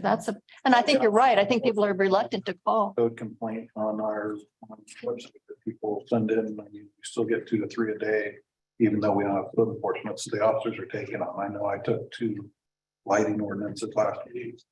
Yeah, so I guess you could have in the brochure, if you want to see the stars, tattle on your neighbor. Oh, that sounds engaging. Yeah, that's basically the way it's going to end up. Yeah, I know. You're not going to tattle on your. Talk to them I first. think the more education that we can promote for our own ordinance Sure, would be the best outcome. yeah, And certainly, it's the case with any new construction. Yeah. I think that's something that, at least my experience has been as a builder, that the inspections all take place during the daytime. And it's not something that necessarily checked on. The fixtures themselves may meet the dark sky ordinance, but what happens, when they put the bright bulbs in them or White light. whatever. Yeah. I think a lot of times that it's, people do the right thing, or a construction company would do the right thing at first. But then people just say, you know what, from a security standpoint, I need more light. And then it's just a bulb change. It is. And we just don't know when that happened. But I think that when we were doing it with Luke, I think it was probably getting better. It was my impression. Jason is clearly committed, even if it's, himself or his officers doing it. And we'll continue on our side, including supporting, if it's parks or whoever it is, with ordinances and things. But what about breakers then, for example? I mean, if this has been going on for a while and the fellow who was in charge of breakers left, and he was going to make those changes and it never happened because he left. So if breakers is out of compliance with our current ordinance, Well, if we put that as a top priority, then Jason or somebody could try to go ahead and pick that up, start with the notification. I was gonna say, work with our building official who's leaving in 2 days. But there are things that we can do, but that, I think that breakers either made a decision at some point or right at the very beginning just said, we're gonna light for security. And that goes right opposite to what you're talking about for dark skies. right. Well, we still have an ordinance. Right. And as long as it complies with the ordinance, that's. Right. That would be my concern for the time being. Right. Yeah, no, I agree. And I think that there are, special, like there's lumen counts and all the other things that we could look at. So, and if they're in compliance, that's great, but it would have to be done as far as checking at night. And we need to have somebody that's got the authority and the understanding of what it is that's going on. And the council has got to be willing to say that is a value of the city, and so we will enforce it, because there's gonna be a lot of people, I need security, I need, whatever. The council is gonna have strong support for staff enforcing the code as it's written now. And so we don't really even know at this point how far away our current code is from the IDA requirements. It may be very close, right? It's fairly close. I remember the discussions when the former council approved this. I remember them going through this whole thing, and it was several different evenings of discussion about it, and they got the lumens. So at the time, it was pretty close to the requirements for a certification. They didn't go all the way, but so I think we're fairly close to it. I would think so. And you're, like I said, once again, you're going through the code audit, so that's Yeah. a section of that code audit, and I think it would be fairly simple to. So that's To Alliance. as part of the code audit, we could decide we wanted to be an IDA community or a dark sky community rather. And work on it through there but meanwhile, get our current code enforced. Well, and the notification, I think notification is extremely important. Right. And I don't know, who is in charge of that. Andrew could work on a flyer or something.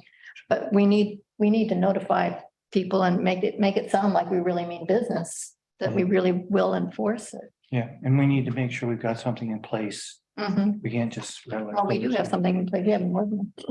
We don't have code enforcement. Yeah, So if we're gonna say we're gonna be out there and we're not, we kind of lose some I credibility. know one part of that Jeff and I have a little cleanup on how it's measured. Yeah.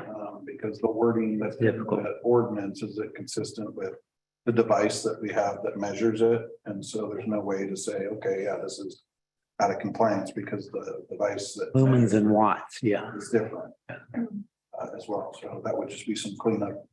Because if we do have one that refuses to do something, it would have to go through a court process Mhm.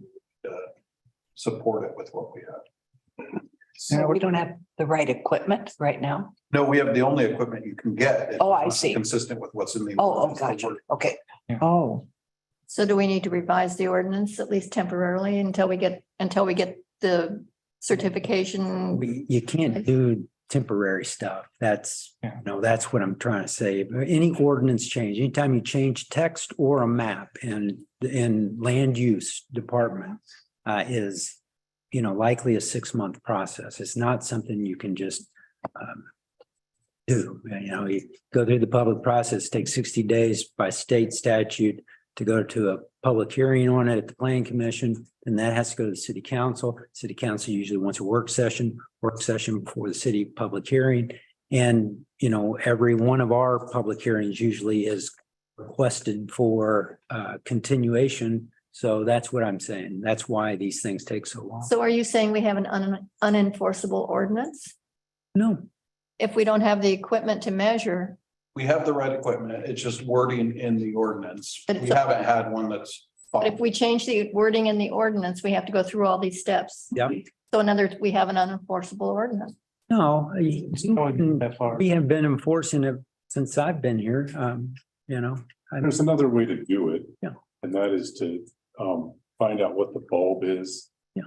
Every bulb has a lumen rating. And if you can find that out, you can find out whether it's in compliance or not. Yeah. That's difficult if you're talking about a street light in the middle of the night that you don't have access to the bulb. Yeah. But, it's a procedure. But if it's a house or another building that you can shut up and then you can enforce the ordinance. Okay. so can we start with asking, can we take action that we'd like to see Andrew start working on educational flyer about I don't want to just talk about it and then let it fall by the wayside and then we talk about it in 10 months again. I mean, I'd like to see us take some action that's positive tonight. Do you want me to send you guys the flyer that's on the website so you can see what's already been created? Sure. That'd be a start. Okay. We all want to do something quickly.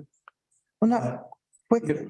Pardon? Well, no, I'm not saying quickly, but I like to start the ball rolling. Right. That's all. But I want to make sure that and somebody's gonna have to do this. Whatever is, what Jen is sending around, make sure that works with what we have in our code. We don't want to send something out that the code can't support. Right. That kind of thing. I want to make you have Jason be able to go ahead and look and say, okay, now how can I put somebody on this? Especially when we're coming up into summer. And so I want to make sure that it's comprehensive and not just throw a bunch of stuff, out. Another thing I would like council to consider, and this will sound like blasphemy, but I would like us to maybe we bring in an agenda item to you.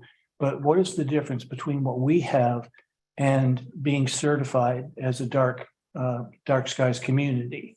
Right, that's what That's what we're trying to figure. But yeah, but what's the difference? Because, for example, when we talk about some of the requirements, and I forgot was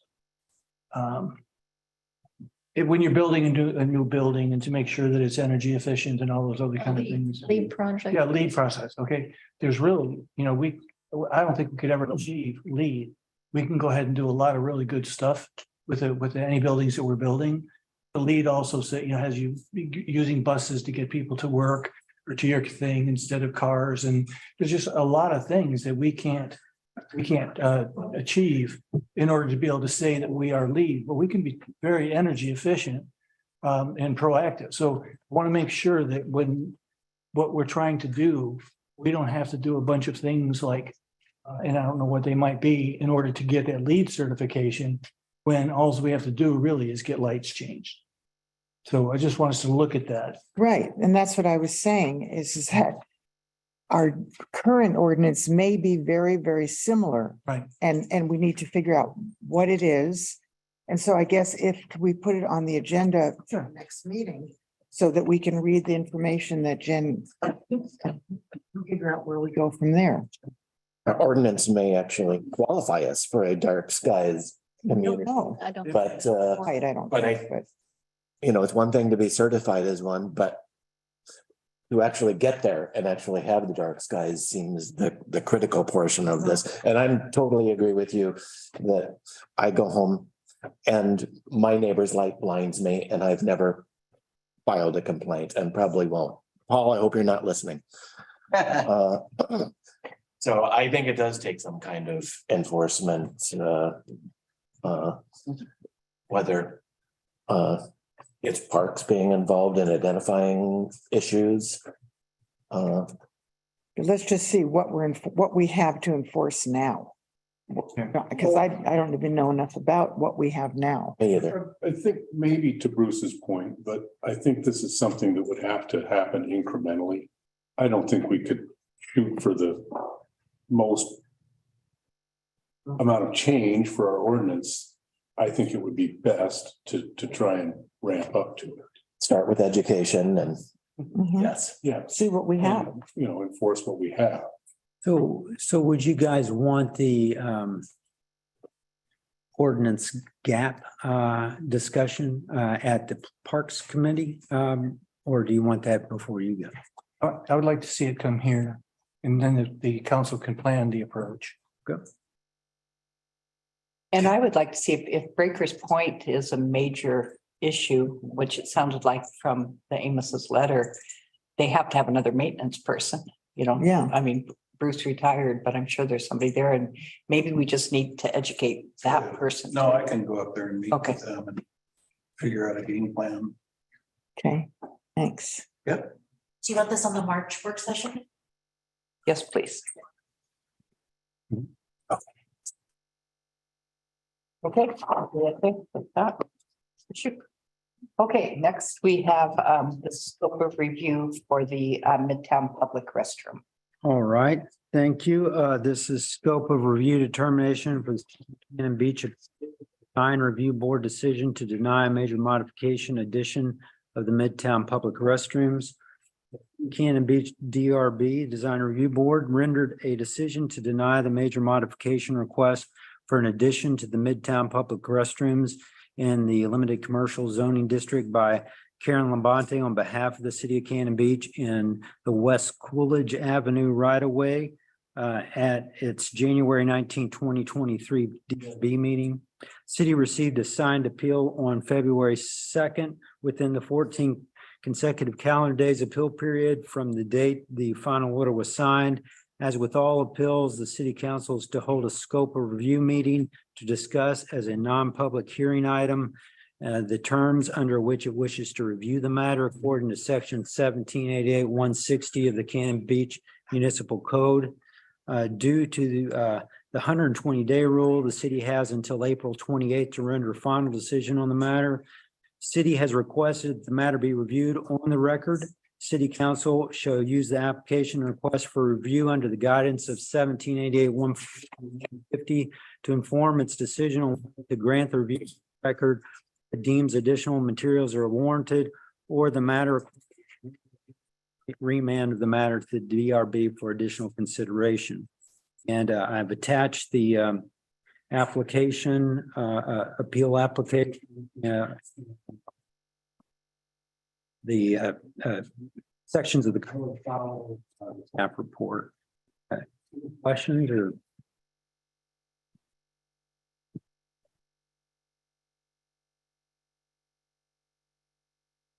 When would the appeal be heard? The March meeting. Okay, Is it, I did, the 20-day hearing notice is tomorrow, so you make the decision for the scope and review. I'll post the hearing notice and you can hear it on that March, I think it's 7th. No. March 7th meeting. I'm generally in favor of reviewing it on the record myself. I think that the record is sufficient. I understand that after the design review board meeting, there was some, that Karen had some conversation with the architect and might have come up with a more of a design. That be allowed to be discussed if we just go on the record? Not if it's on the record. It's just what's on the. Oh, modifications, we couldn't discuss any possible modifications like the family stall or the bottle. You know, as far as discussing it, you know, you can discuss it, you just can't present new testimony, new evidence. But if we approve, Anything that's already in the record. okay. So there, we could send it back to them with those two modifications and see if they would uphold it or. Yeah. Yes, you can, you can remand it back to them. Yeah. Yeah, but if there's if the design has been modified, we can't discuss the modifications. We can. If evidence was presented on those and in the previous record, Yeah, they weren't. you can't, you know. So we can't discuss the modifications if they were not discussed in the design review board meeting. Can I ask Jeff a question? Yeah. We know that we can get that room included in this, but it would be post, you know, this kind of a review. Jeff, is it possible that the council reviews the DRB decision in light of the design or plan that was approved and forwarded by the council, look at those kind of things, and then possibly at a later date say, okay, we'll put this addition on for this other part to go, but the general, because actually it's a little bit different to consider what's going on in the stalls when we're talking about, you know, a design review, which is generally the exterior. So it might be a minor change on the exterior to make an addition to be able to go ahead and put that family stall, whatever we want to call it, put it in there. But without having to go through the whole design review process, because an awful lot of the design review questions were related to policy issues that belong here. And so it's just the building. And so if you want to review what their comments were generally, and then make your decision, because that's where the appeal would go to, without starting and saying, well, we'll go ahead and give them a whole new design, because this design is the one that you approved. You're the owner. We'll make the council. It seems to me there were some additions to the modifications. Then there was lockers added Right. and a water bottle fill Right. added, as well as some designs within the internal building. So, yeah, exactly. Nancy, perfect example of, I think, kind of what Bruce was getting at is that there's a lot of these things, I think that, and, you know, that came in as part of the discussion or whatever off and on, and there was some kind of discussion from Karen, I think, in the record of, you know, we could possibly do this, possibly do this, possibly do that. A lot of that is interior, and there's a lot that possibly could even, if, you know, if the, say the, you guys, hear it on the record and you overturn or whatever, and that, design, you know, easily the city can then say, you know, like you said, anything interior to modify, that has not even come before a DRB review. Or if it's a minor modification, like adding a water thing or something like that, that doesn't come before the DRB either. That's just a minor modification that goes to the chair of the DRB for. Okay, so if the design, that potentially modified design does not include the exterior of the building, doesn't change the appearance of the exterior of the building, we could discuss it. Yeah, yeah. Okay. Again, those are policy issues that you say we want to include them, and you can include them. So then we would, then if that's the case, then I think reviewing it on the record makes the most sense. But Yeah, it's fine with me. it's me. Yeah, if we can discuss those modifications, then I'm fine. And knowing that we have done some experimentation or some preliminary design, and we think we can accomplish at one point that we could be, you know, a small addition on the building. Has the city considered waiving its right to the 120-day rule? Not that I know of. They can do that. Well, my point is that this is all being driven by the city, for the city. And I feel like we're in a fairly awkward position. Yeah, and I wanted to say that, you know, one of those major things that is part of the first things you want to do with the code audit, and Marcy will talk about it the very next work session, is your procedural, your processes. And this is a typical, just a city process issue where, you know, I think in very good intention from the DRB that they wanted to have some say in a lot of the policy or some of those matters, design elements and things like that. There should just be a process where the city for, you know, design input for anyone in the city, citizens, other committee members or whatever, that there's a general kind of process. I know we have that for the big ones like the school project or but for just an addition or something to a public facility like this, there's not just kind of a, you know, a normal process laid out. That should be part of that, how that's done. So that if a DRB member wants to have a design impact or, you know, that and may not agree with the policy of the city council, but should be able to voice that and not just on an application, you know, so that they can have input on that process. I think that's part of what that code audit's about, and you guys will get to that. And so I think that's kind of what you're getting at, is that, yeah, we're almost like putting the pressure on us to make a decision. We can easily ask the city, Bruce and Karen, if they want to extend the 120-day rule. I feel it would be helpful in this instance.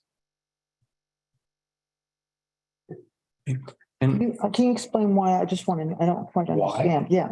Well, I believe every time that the city has been in the position to have to render a appeal judgment, if especially through the planning commission, as you know, that 120-day clock starts to get very tight. And what I feel it forces is perhaps maybe not the best. It doesn't create an atmosphere in order for the council to make what I would consider a reasoned decision. we had a very big decision that had to be made, and by the time it got through planning, and then there was a 30 days or whatever, then 20 days on something else, it was 10 days. You had 10 days from the time you sat down until taking action or whatever the person was asking for, they would get. And so I think that that's a coordination also with planning, where you set some sort of expectation to say, you have it for this long, and then you get it to us. Because they give it a lot of study. Then there's 10 days, even if if it looks like it's 30 days, it's still 10 or less for you. Is the 120-day rule, is that is that our rule or is that a state rule?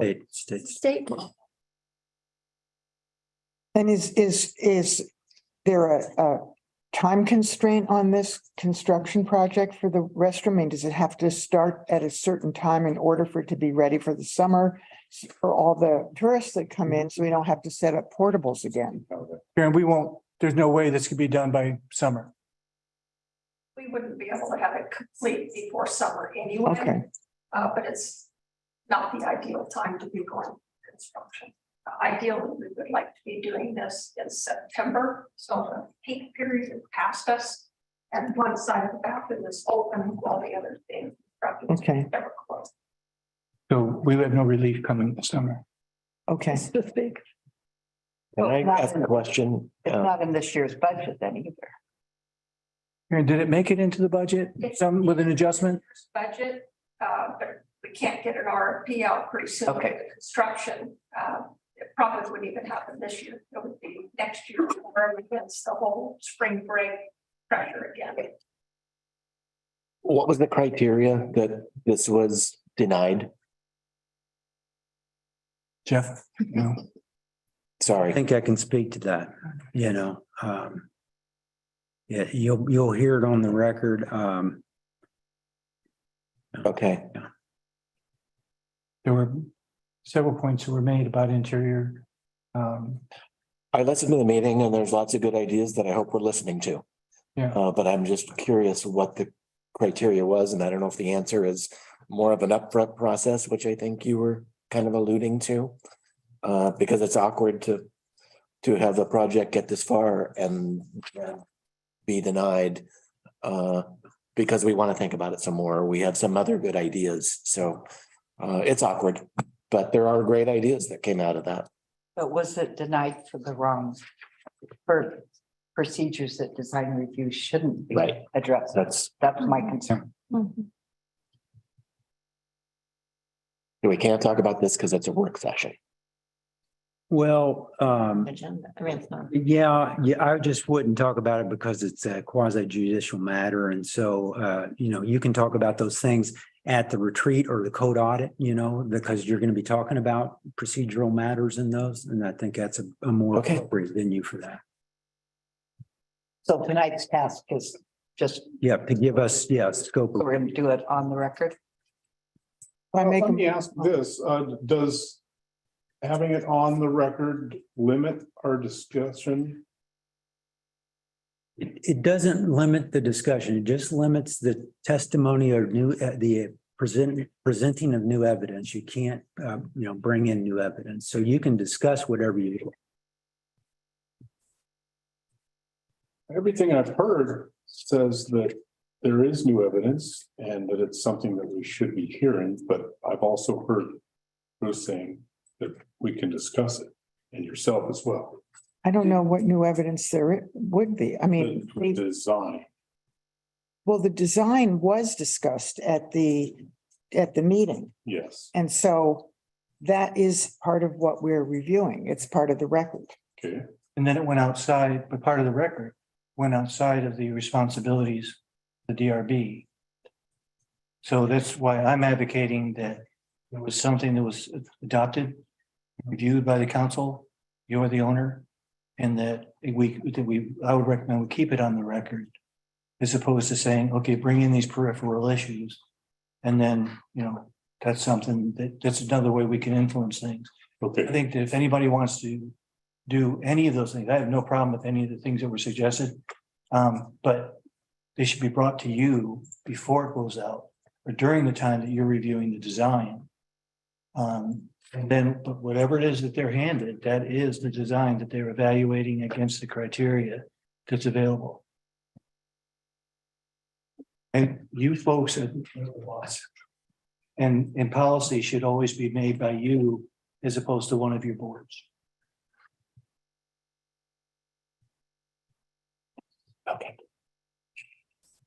Oh, I make a motion. Oh, go ahead. We No, we can't make a motion. We No, can't. but by consensus, do we Oh, want that's it by right. record?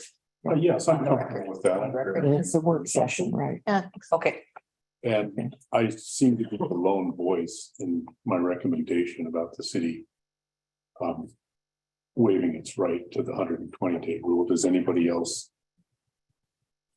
Agree? in this particular case or Yes. Just in this particular case. I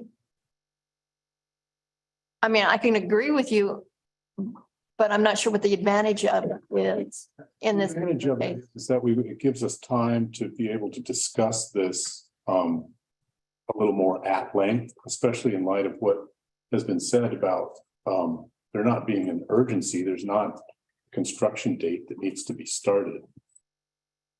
Well, September. Yeah, I mean, it doesn't, I guess it doesn't make any difference to me. I think we can talk about some of the policy situations that we ran into. We can do that anytime. But the decision on the actual design of the building based on record information, April 28th seems like, we have ample time to discuss particular. So I guess it's like, I just don't want to put it off we have so many things. I'm coming not up. suggesting putting it off. I'm just also saying that in this particular case, this situation was created by a governing body of the city.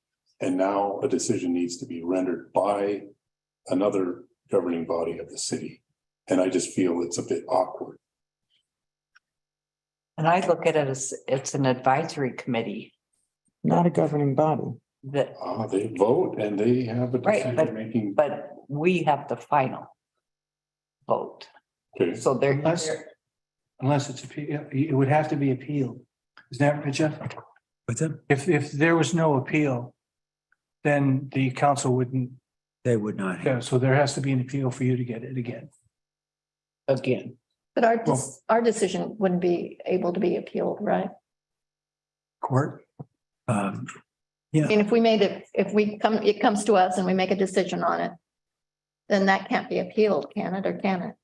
I would, I don't know who they appeal to. yeah, I think they could, yeah. I mean, from what I know with Oregon, you can appeal pretty much anything. I will verify that. I will. And who would have the standing to appeal? If it's like most things, everybody has a standing in land. Anybody in town could appeal. Often.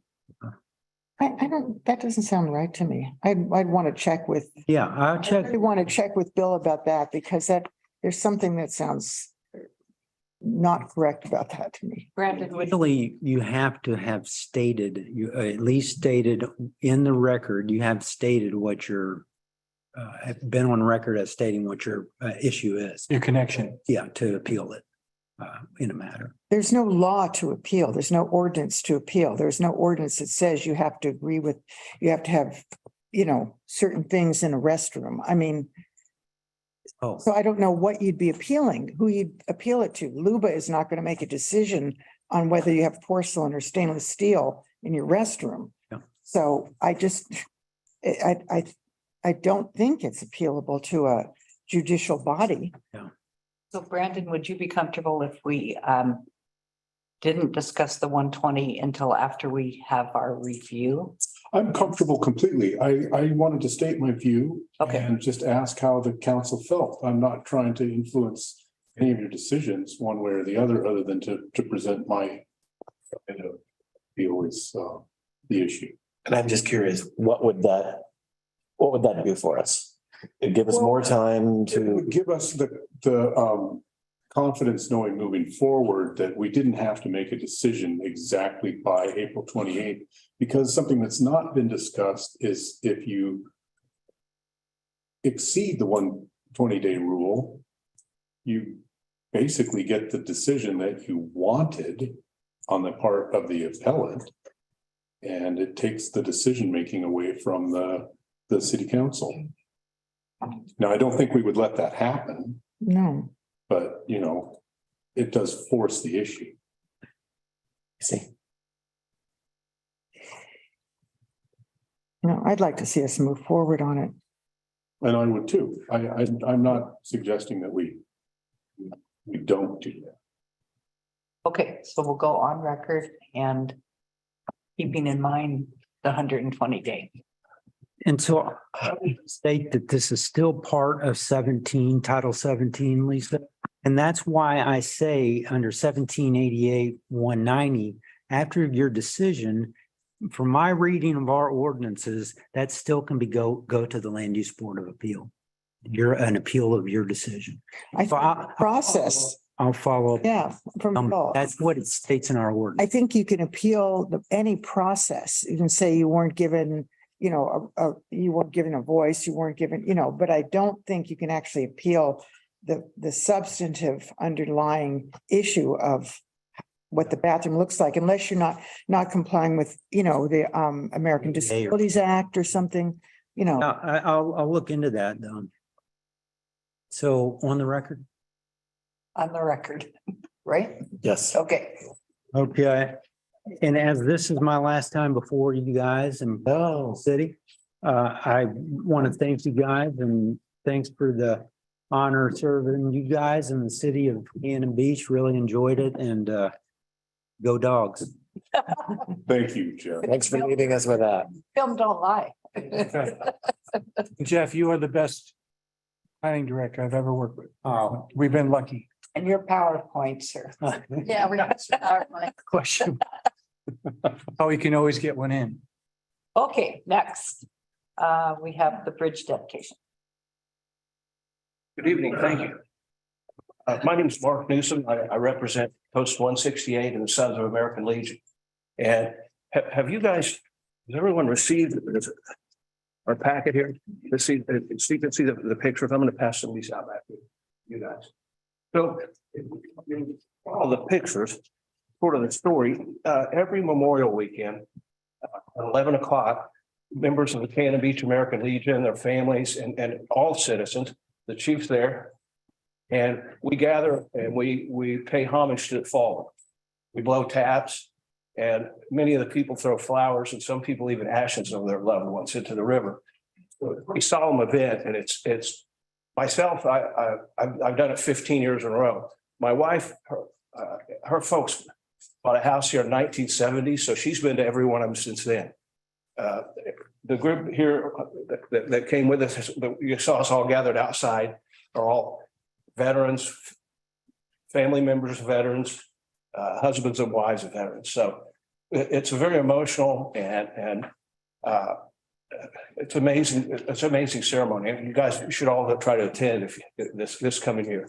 So General Thayer and his family were mainstays. You always saw the Thayer family there, and you always saw the general who lived on West Jefferson the last few years of his life.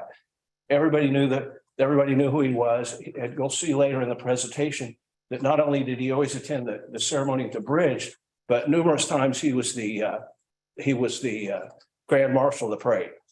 So pretty big in life character. And if you read this about his war heroics, it's self-explanatory. It's an amazing story. When COVID hit, we had a COVID plan, and we all snuck around and told everybody, okay, we're going to do it, but we've got to social distance, and they're not going to block the streets, so we can't stand. So it was a pretty amazing thing that we had just about as big of a turnout, but we social distance and we didn't get into any trouble. On the way home that day, someone said, and I overheard, that, boy, wouldn't it be cool if they named the bridge or dedicated the bridge after the general? And I thought, wow, that's a pretty cool idea, because it's all what we do. It's just part of our life. Now, I came to City Hall and it was shut down at the time. And it wasn't doable. There was just no way to get in or out. So a few months ago, we were attending the seminar or the discussion at the Coaster Theater. And I said to my wife, I said, these people are just like us. Now I have the faces and names, and they're real people that all like us have a passion for Cannon Beach and where we live. And so I said, I'm gonna take another shot at it. So I went to Kirk Anderson and he explained to me some of the ins and outs and how it worked. And he referred me to this gentleman. Jeff? Yeah, so Jeff, yeah. So Jeff Adams. So went to Jeff, Jeff passed me on up the line and eventually a few days ago or a week or so ago, I got the news that we'd made it to the agenda tonight. So that's where we're at. In the meantime, our thoughts have grown to include the museum. And Kyle's here to represent the museum. I've got a letter there that may not have gotten to you from the director or the president of the museum. But what we've agreed to do is we're going to have these rack cards that will be distributed at the visitor center and at the museum that will have a QR code that will lead you to the museum's website that will then have a link to the General Thayer story so that we can educate. Here, this is a 50-state survey and only 2.7 people or less than 3 people out of 10 millennials and Generation Xers even know what the Holocaust is. They've never even heard of it. And so we think that with the history of General Thayer and his heroics, that we could tie in the museum and it could be an educational situation for anybody that's interested in who's General Thayer. That'll lead them through the museum. We've also got commitments and pledges, and we've talked to the museum about getting some exhibits there to when we find out maybe some stories about other veterans around town, which I have, that we could then get some real estate inside the museum. So with that, if you have any questions. So I'm unclear. Are you asking council to rename the bridge? Yes, ma'am. It's called the First Street Bridge. And I found out the reason it's First Street Bridge is because there's already an Ecola Street or an Ecola Bridge out on the highway. And so the First Street Bridge was just picked because it's the name of a tree, because hemlock and spruce are the other two north-south. So they just named it fir in order for first responders not to confuse it with the Ecola Bridge on the highway. So it has no significant meaning, the First Street. Well, it seems to me that there needs to be some kind of a process in place to name or rename a public monument. You know, a real process to do it, not just somebody. Well, that was sort of our objective tonight, is to make this presentation. No, but I mean, I don't know what our process is. I'm unfamiliar with it. What is our process for naming or renaming a public? I mean, I'm, you know, my husband is a veteran as well, and he had a Purple Heart, and my father-in-law worked directly under MacArthur in the Second World War. So I'm not anti-veteran by any stretch of the imagination. However, I think we have to have a process in place that we come up with for figuring out how we do this, how we rename or name a public monument, especially one that is at the entrance to the city. I mean, there may be, can we just make that decision? Just decide, well, we want to change the name? Is there, I mean, it just seems to me there has to be some public process. Yeah, there were several attachments that talked about different plaques and things like that, but I don't know, is there something renaming? And I thought that I read something that the bridge has been named like several times. It has, yeah. So it changed, but I'm not sure how. And could any future council just change it then again? Now, that just seems weird to me because it's the entrance to the city. Right. So whatever council is sitting can just decide, oh, we want to change the name. I think that you'll find that that's true in about everything, because you can't commit a future council. I don't think, but anyway, but I don't want to get into all. But I mean, I would think that there'd have to be some kind of, I'm just saying, it just seems, Let me find out. I'm very intrigued by all this. But let me talk to Ashley to find out, is there something in the code? Is there something in state law or whatever to go ahead and say how this happens? And I also think that we probably, if it's true that it's been named several times, we probably need to find a way to, have whatever name is selected stick. So, but let us find out and we can bring something back to the March 7th meeting. I'm also wondering if it's on, if the First Street Bridge is on any, maps, the official maps, or it's officially designated. And when you talk about emergency services being, there's an accident on the bridge or somebody's falling off the bridge, which bridge are you talking about? Is there It's something? First Street. It's Yeah. First Street. Okay, so it's First Street, so they would have to be educated that it's now there, or whatever we decide to name it, if we do. So that would have to, all those maps and everything would have to be changed as well, I think. Yeah. I don't know, Yeah, I'm and- just talking out of my head, but Yeah, I'm not sure if, I don't know if we would go ahead and change all the maps from First Street Bridge, because that just described, it's a bridge on First Street. And it's something that for if you're fire or whatever, that gets you there. If you were to put a name like the Bruce St. Denis Bridge, it's got a ring to it. But of like the Bruce St. Denis Bridge, that gives no geographic Right. location or anything to it. So if it was the designation, it would probably be by a plaque or something, but not necessarily where we change. I think we would create a lot of confusion if we were to all of a sudden refer to, like from dispatch or whatever to say the Thayer Bridge. But I understand, but we can accomplish, I think, whatever you want to do, but if you want to, I think we can find a way to accomplish that. But I don't know if it would go so far for what your issue is to say that everybody would all of a sudden know it as the Thayer Bridge, or the general Thayer Bridge. I think it would be that more of local knowledge and then some kind of a recognition on that. So We could, Is that okay with you, sir? What's that? Is that okay with you? Well, I think if in a perfect world, we would rename the bridge itself. But not the street. There is no First Street. yes, sir. Yeah, there is. Okay, my mistake. Okay. but what if we called it the First Street Bridge for emergency reasons and things dedicated to General Thayer? well, that's something you all would have to. yeah, we just need a process Yeah. that is Yeah. legal and that makes sense. And I'm supportive of changing it. I can think of instances where a bridge is named different than the street that it's on. Mhm. Yeah. So I believe it's possible to do just what, that's not what bothers me. I guess what bothers me is just, I mean, I have read about the general. I know I have very strong feelings in favor of what he did. I mean, it's not, has nothing to do with that. It has to do with, I mean, let's say someone from one of the local tribes came forward and said they'd like the bridge named after the tribe that used to be in that, use the river.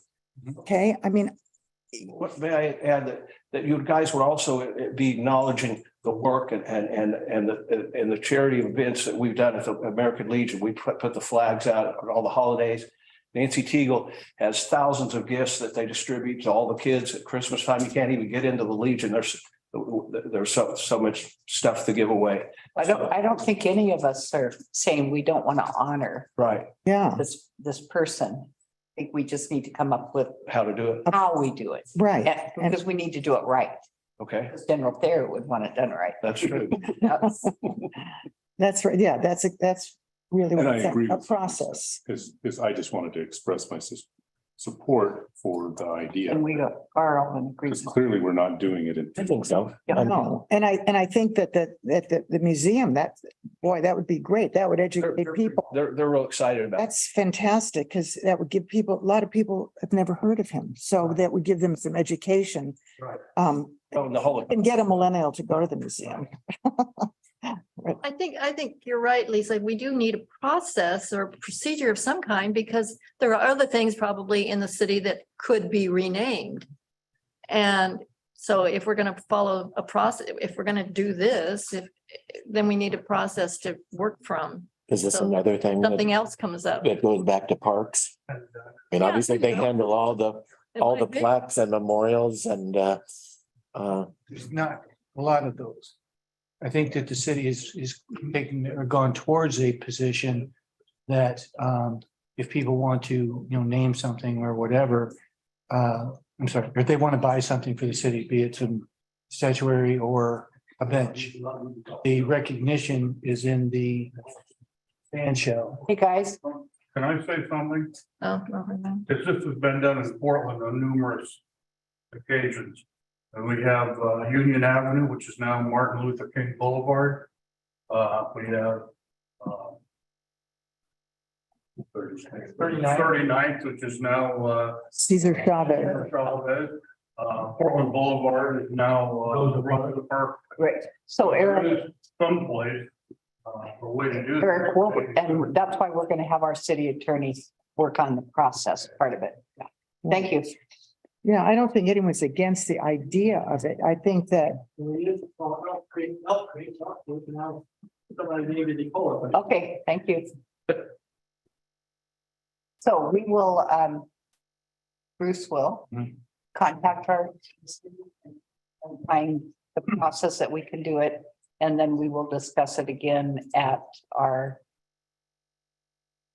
March 7th. Mark work session. March. March. Work for it. Work session. Here, the work session. I don't think it should be a work Session. thing to me. Yep. I hope we can find a way to properly honor General Thayer. Yes. Thank you. And on behalf of all my co-members of the American Legion and Jim Thayer drove over from Portland tonight, we want to thank you for the civics lesson. Yeah. Thank you. Thank you guys very much, ladies and gentlemen. Like all the family. The ones that make wine, the ones that make music. Okay, so next on the agenda, we have the memorandum of understanding with Local 503 and the Cannon Beach Police Officers Guild. Hey, guys, we're not finished. Sorry to have kept you so. Yeah, the lesson is not finished. Yeah, right. It's totally can be amended. but it's just- Okay, thank you, Madam Mayor. The city has a contract with the SEIU Local 503 and also a contract with the Cannon Beach Police Officers Guild. We have contracts with both of those. I believe we're in the second year of the contract for each. And we had maybe it's the third. Is it the third, Jason? Okay, we're in our third year. And the contract says that we would get, or they would get a 2% increase. And all this was negotiated before COVID and before all the inflation and everything that we're having.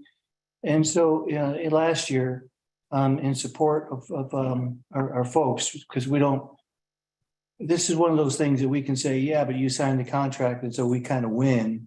But there is no winning with this in my mind, because it's absolutely critical that we be fair to our people.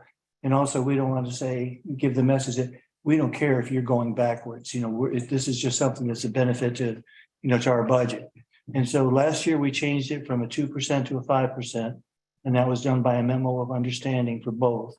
And we've had the discussion and negotiations with both, which was probably the easiest negotiation I've ever done.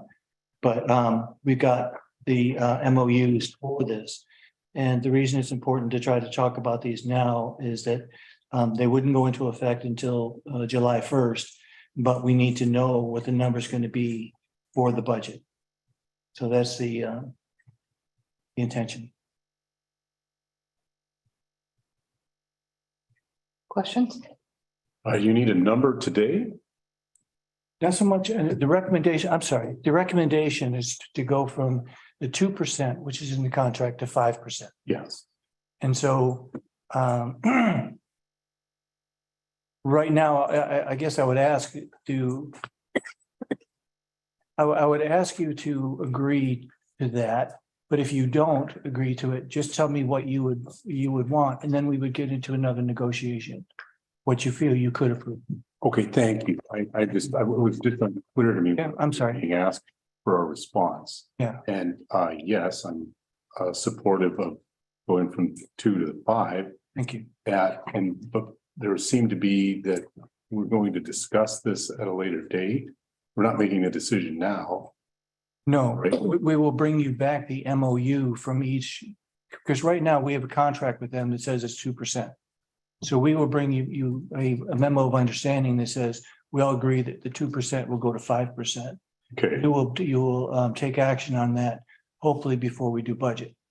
And that's something that we already did this past fiscal year. We did the last time because it's been.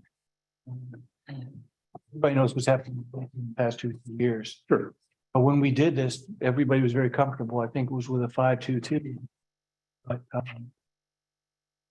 and I think that we were a leader last year in saying that we don't have to do this, but we think this is the right thing to do. Okay.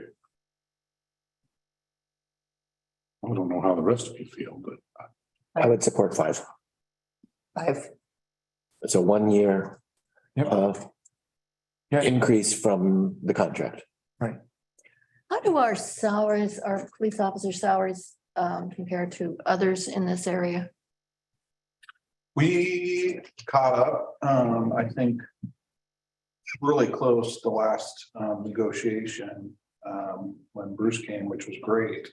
But then all the others took off again. So I think right now we're actually kind of in the middle, which is good.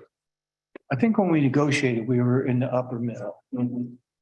So we were in a relatively good position. I have concerns for a lot of our positions.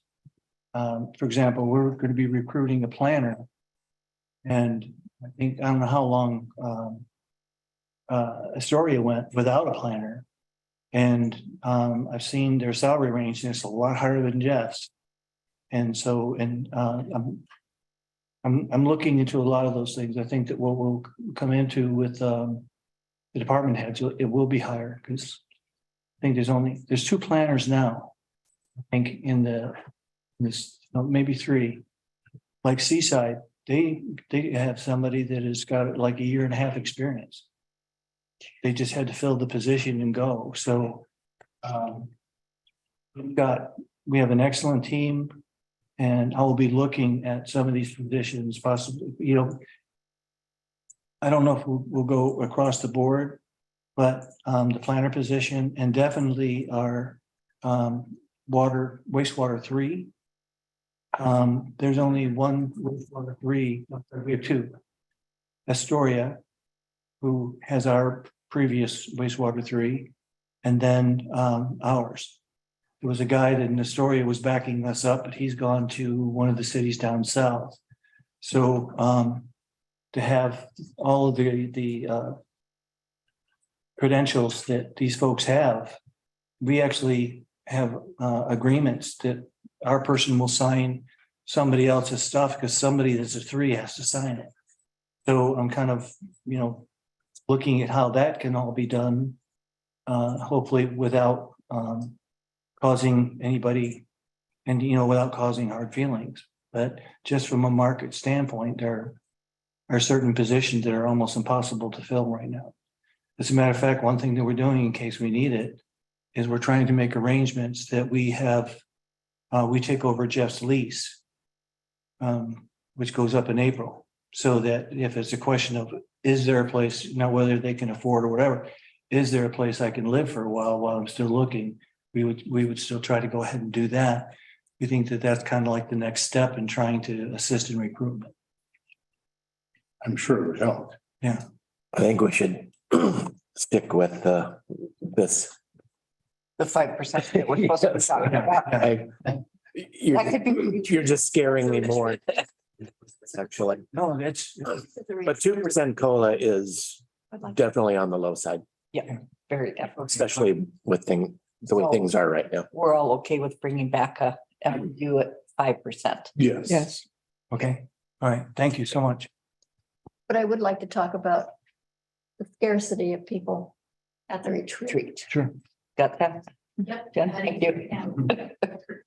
Agenda's getting longer and It's longer. gonna be at least a 2-day retreat now. It's so bad that one of our employees, one of our many stars, got a call from the mayor of another city recruiting him. You know, it wasn't even a manager's. Locally? Yes, Oh, yeah, but actually a mayor calling one of our employees that's having problems with a public works department. And so, I can't see how that's unavoidable. no, it's not, but it's just, I've never had a mayor doing the recruiting. We've sent Jeff out and he kind of looked around a little bit to see. well, let me know if you need help. Yeah, okay. Do you look at firms too that like out of Portland, for example, who help find planners or We've done that. in look the for past. planners? Done it. I don't feel we were that successful. Oh, I agree. I've got the name of a couple that's recommended. I'll just send them on to you. Yeah, no, that's fine. They did, however, recruit you. Yeah, they Yeah. did help with that. Yeah. For good or for Oh. bad. But when we were recruiting for Jeff's position, we went out and didn't get anything based on the actions that were taken by the recruiter. And we posted something broadly, which is the same place. We'll be going to the APA, which is the American Planners Association, and then the League of Cities. A national city, so that'll get out a broad thing. But we got, I think, 2 or 3 candidates in that case. And I literally went out, we had the interview. And within 10 minutes, 15 minutes, I knew he was the guy, called him, told him to meet me on the beach, and we negotiated a contract right there. And in order to, I just didn't want to lose that guy. And the same thing with Rick. We got somebody and they left. And as soon as I knew that person was leaving, I happened to know where Rick lived and I went over to see him. And we worked out a contract standing on the street. So, but we had gone about 1.5 years without that position. So, Okay, so I think we're at a bit of the order. yeah. Okay. Now we're The good of the order.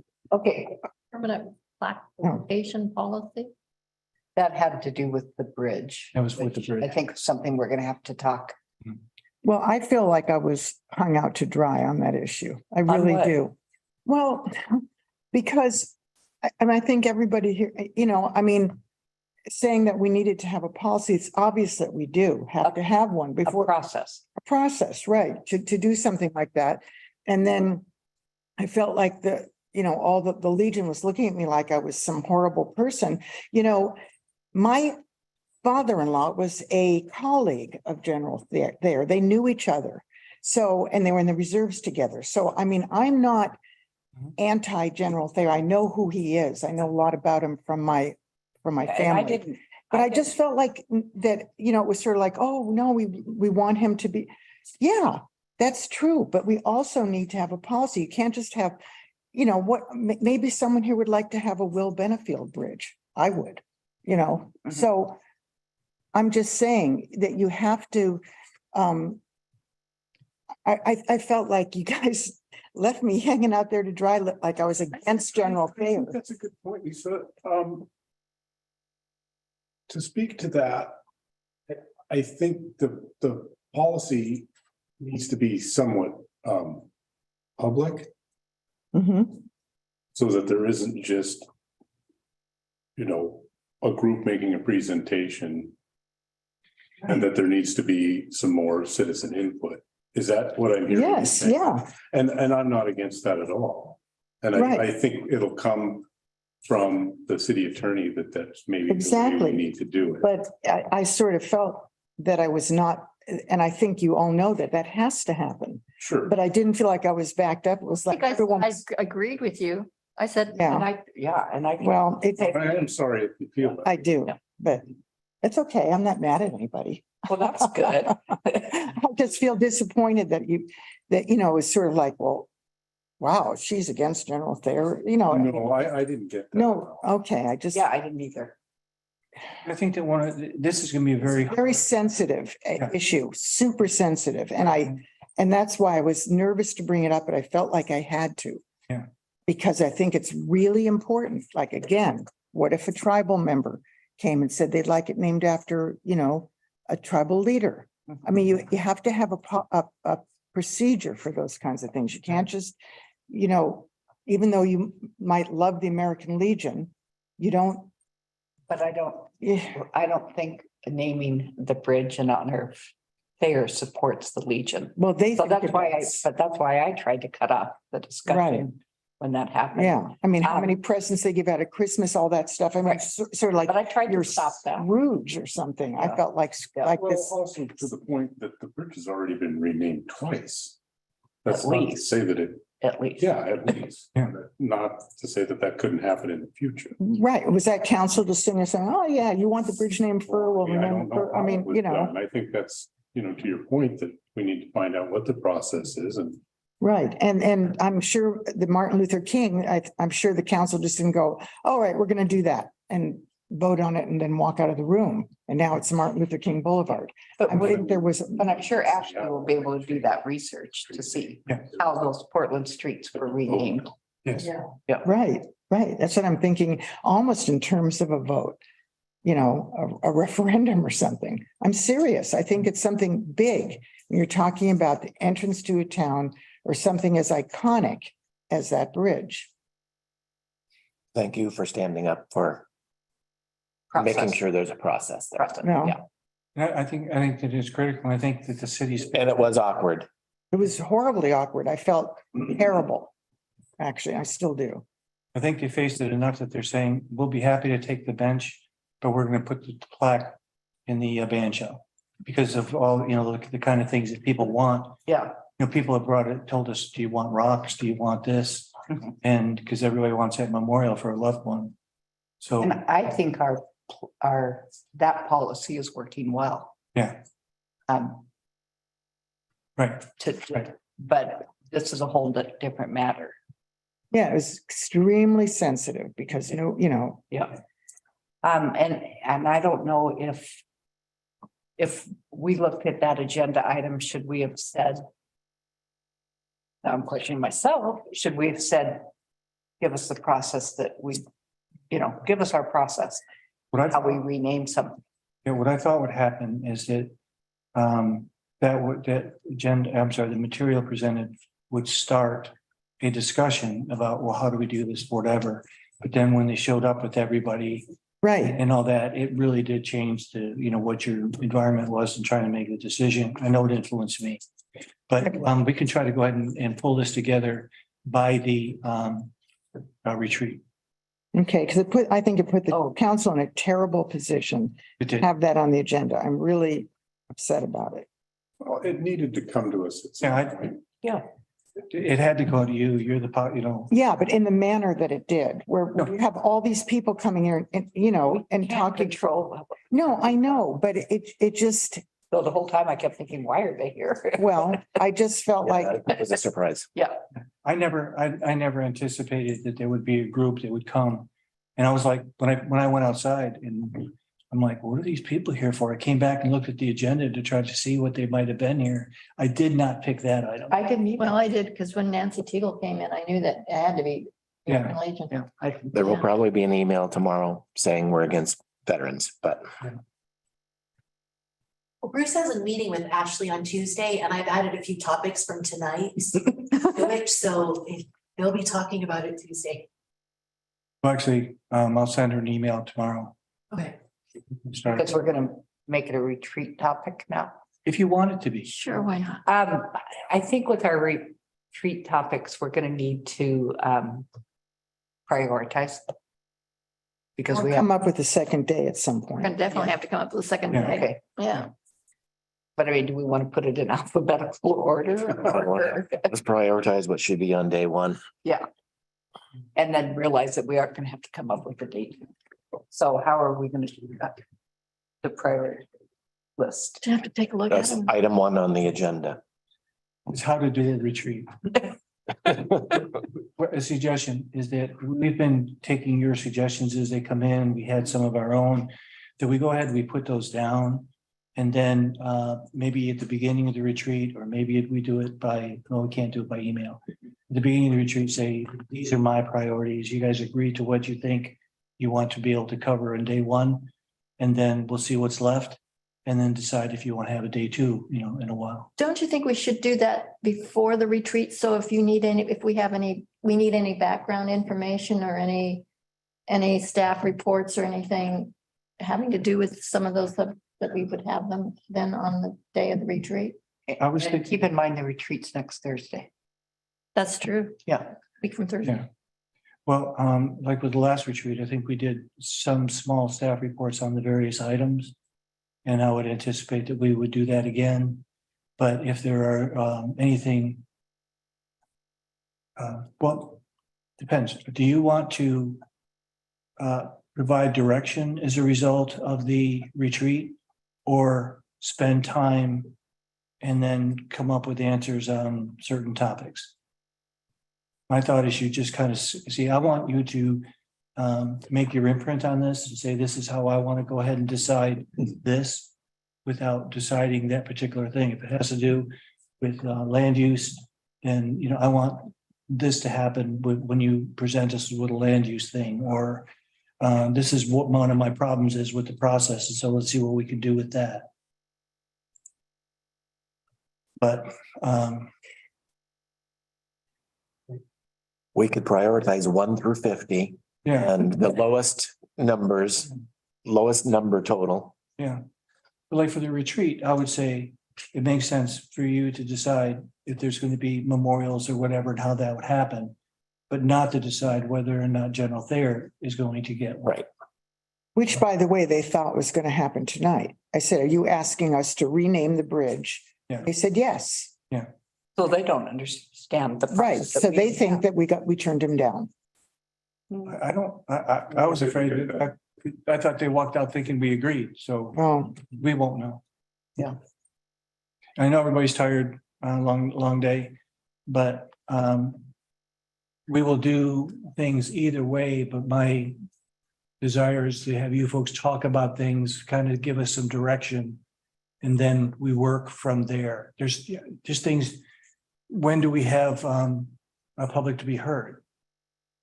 With public to be heard, is there any responses allowed? Those kind of things. I mean, we had certain policies that we didn't respond. I would sometimes ask for an exception, but I'm not sure if that's what we're trying to accomplish when people take the time to come in and talk. Are we talking about at the retreat? Yeah, to talk about. No public comment at city council. like standing up and That's speaking. what we're going to talk about at the retreat, right? Right, that's Yeah. the kind of thing that I'm saying, do you want to continue to do that? Or do you want to make some kind of a change? Because I very much want to have people come in and be able to talk about things, but to get no response from the dais, I think is almost disrespectful or at least disheartening. So, But we also have to be careful that we don't spend an hour. that's why we got this very strong mayor. Yeah. No, and that's kind of. I mean, that brings up a point, and, you know, I don't want to keep beleaguering this, but we've talked about this in the past. And what it keeps coming back to is that once you establish a dialogue with. It's hard to get out. Hard You to. start to lose the decorum of the meeting, and it disappears very quickly. Yeah. So what may seem like a harsh decision is rooted in experience of doing it otherwise. Right, but then there's an unintended outcome of that. Sure. So, and I'm just saying, and if we want to keep it just the way that it is, that's fine. I just see that as a shortcoming of what we're trying to achieve with being, you know, open and all that kind of stuff. Isn't this a discussion we're supposed to have at the retreat? I mean, why are we Right. having that Yeah, discussion I'm not now? sure what I was just gonna- Using it- I was using it as. Had dinner yet? Yeah, I don't think any of us have. Okay, so how are we gonna proceed with the retreat? Just, we're gonna get a list when we show up and we're gonna make a decision as to. Jennifer sent us a preliminary. I know she did. Yeah, And we've added just tonight. I can send it out and you guys can start looking at it and get some ideas in your mind. That If we're would- gonna have a 2-day retreat, anything that needs to happen, but we can always do on the second day. Right. Can we run, we can tell you what our priorities are individually without sending it out to everybody. We can't send it out to everybody else. Individually, we could tell them. what our That's why I priorities- was saying And then number you can them do your, 1 through whatever And send them separately to. Or if it's a topic that involves staff input, that automatically is gonna go to day 2. You'd have to do the math. I didn't think we had agreed to a day 2. I'm not sure how to take that. We do have 21 items. I think we'll have a day 2. I mean, Yeah. it's gotta be a day 2, I think. But I think like, for example, the one I just gave, that is something that staff would ask. And it's not about staff, it's about, the public. And so if you want, we can go ahead and take anything we want to find out about and put it aside till you do it later. But I think it's important that each council puts their stamp on how you are going to do business and not be stuck with whatever was decided before. You're bound and determined to talk about this tonight, aren't you? Okay. I'm gonna say one more thing and then I'm gonna adjourn the meeting.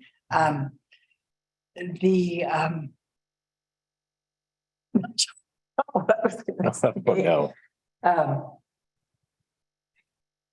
They'll come to me at the retreat. I really have. Everything at the retreat. Yeah, it's Are been a we long meeting. individually going to prioritize? We are, yeah. And then we will send our message to Jennifer. And she'll do the math. She'll do the math on it. She'll let us know what the priorities are that we have decided. And then we'll decide if we need a day 2, which we probably will. And we'll get as far as we can on day 1, yes. Yeah. Exactly. Okay. And I think we can make the decision about day 2 At the at the retreat. Yeah. Do you want staff reports? Well, I guess it depends on the topic, doesn't it? Yeah. And Knowing how close it is, Bruce. Yeah. I think some of that would just be unreasonable. Okay. Plus we have staff If it was reports. absolutely necessary to have some sort of background. Maybe that would be on a day 2 type. Okay. type of thing. Where you have more time. And you might look at the topic and say, they need a background. before we Talk about this. Or we have a list of Ashley questions that come out of our discussions. Or Bill questions, yeah. Do you want your counselors to be there the attorneys to be there all day or to say, let's have them in the afternoon? I would probably think that Ashley is the one that's going to be more important as far as trying to resolve how you want to do business than Bill. Yeah, I think especially for Bill with the land use decisions. Yeah. And the questions that we might ask.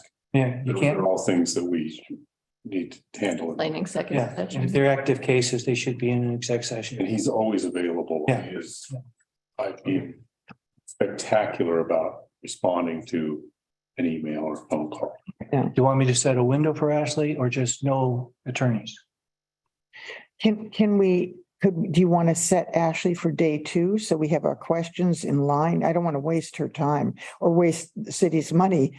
But, fussing around about what we want to ask her. It'd be nice if we had it really laid out what our questions were before we make her. We could talk about the topic on day 1, whatever the topic happens to be. And then if we have questions, Yeah, and then have a Day 2. list of questions for her for the second day. Yeah, but also we could just either Jen or I could send an email. And then if she answers your question in her email, we don't have to have that one talked about again. Yeah, it never works that way, though. We always have more questions. Okay, and this is all public. Retreat is Yep, all public. absolutely. So we'll have Zoom. Yep. Or in person. Just want to let people know that. In the past, we had Ashley available during a time in the meeting. Okay. It seemed to work okay. Yeah. then let's, Our priorities may point to we need her. And maybe we can just group those items where we may need her. So I think we probably need to do the priorities and then look if it makes sense to. Yeah, that makes sense. I know she's trying to stay as flexible as possible on that date. Maybe you guys, if you want Ashley's input on a topic, just add her name to the list. Then we can see what things you do want Ashley's input on. as our priority. Yeah. Okay. Okay, anything else? Just the next meeting. So we have a meeting on Next one, next. next 22. Tuesday, the 21st at 6 o'clock for the, For the CBE, correct? right. Yes. We're sitting in that one over there. Did we ever come to a decision on the 29th of March, the CETA meeting? So we weren't able to move it to that last week of the month because Jennifer Beatty's not here. And so I sent an email out asking if April Or, fifth would work, it's Wednesday, I think it'll. and that worked well for CETA's people. And so if that works for everyone here, I sent out a pending calendar invite just in case. April 5th, huh? Okay. And we were trying to resolve as many problems as we can, as many issues. On the 21st, we've got to have floor plans. And information about financing, because we're gonna have a price by then, at least a preliminary cost. We'll be able to say this is how much it's gonna cost as of today in terms of debt service. And this is how much money we've already set aside. I've already had a discussion with the TAC committee saying that I think it's possible that council may ask you for some of the funding, and they were totally behind it. They understood that it would be for long term. And the number of $100,000 was just thrown out for discussion. Because I think they've got a really good amount built up. Right. They were very supportive, and not just of the site being worthy of the TAC funds, but all the things that TAC could do with the requests that come in that could happen there. So it's a big investment for them. We hope to be able to say, this is how we can do it, this is how much it'll cost. Hopefully, we have the money. Okay, meeting is adjourned. Meeting's adjourned, I can say,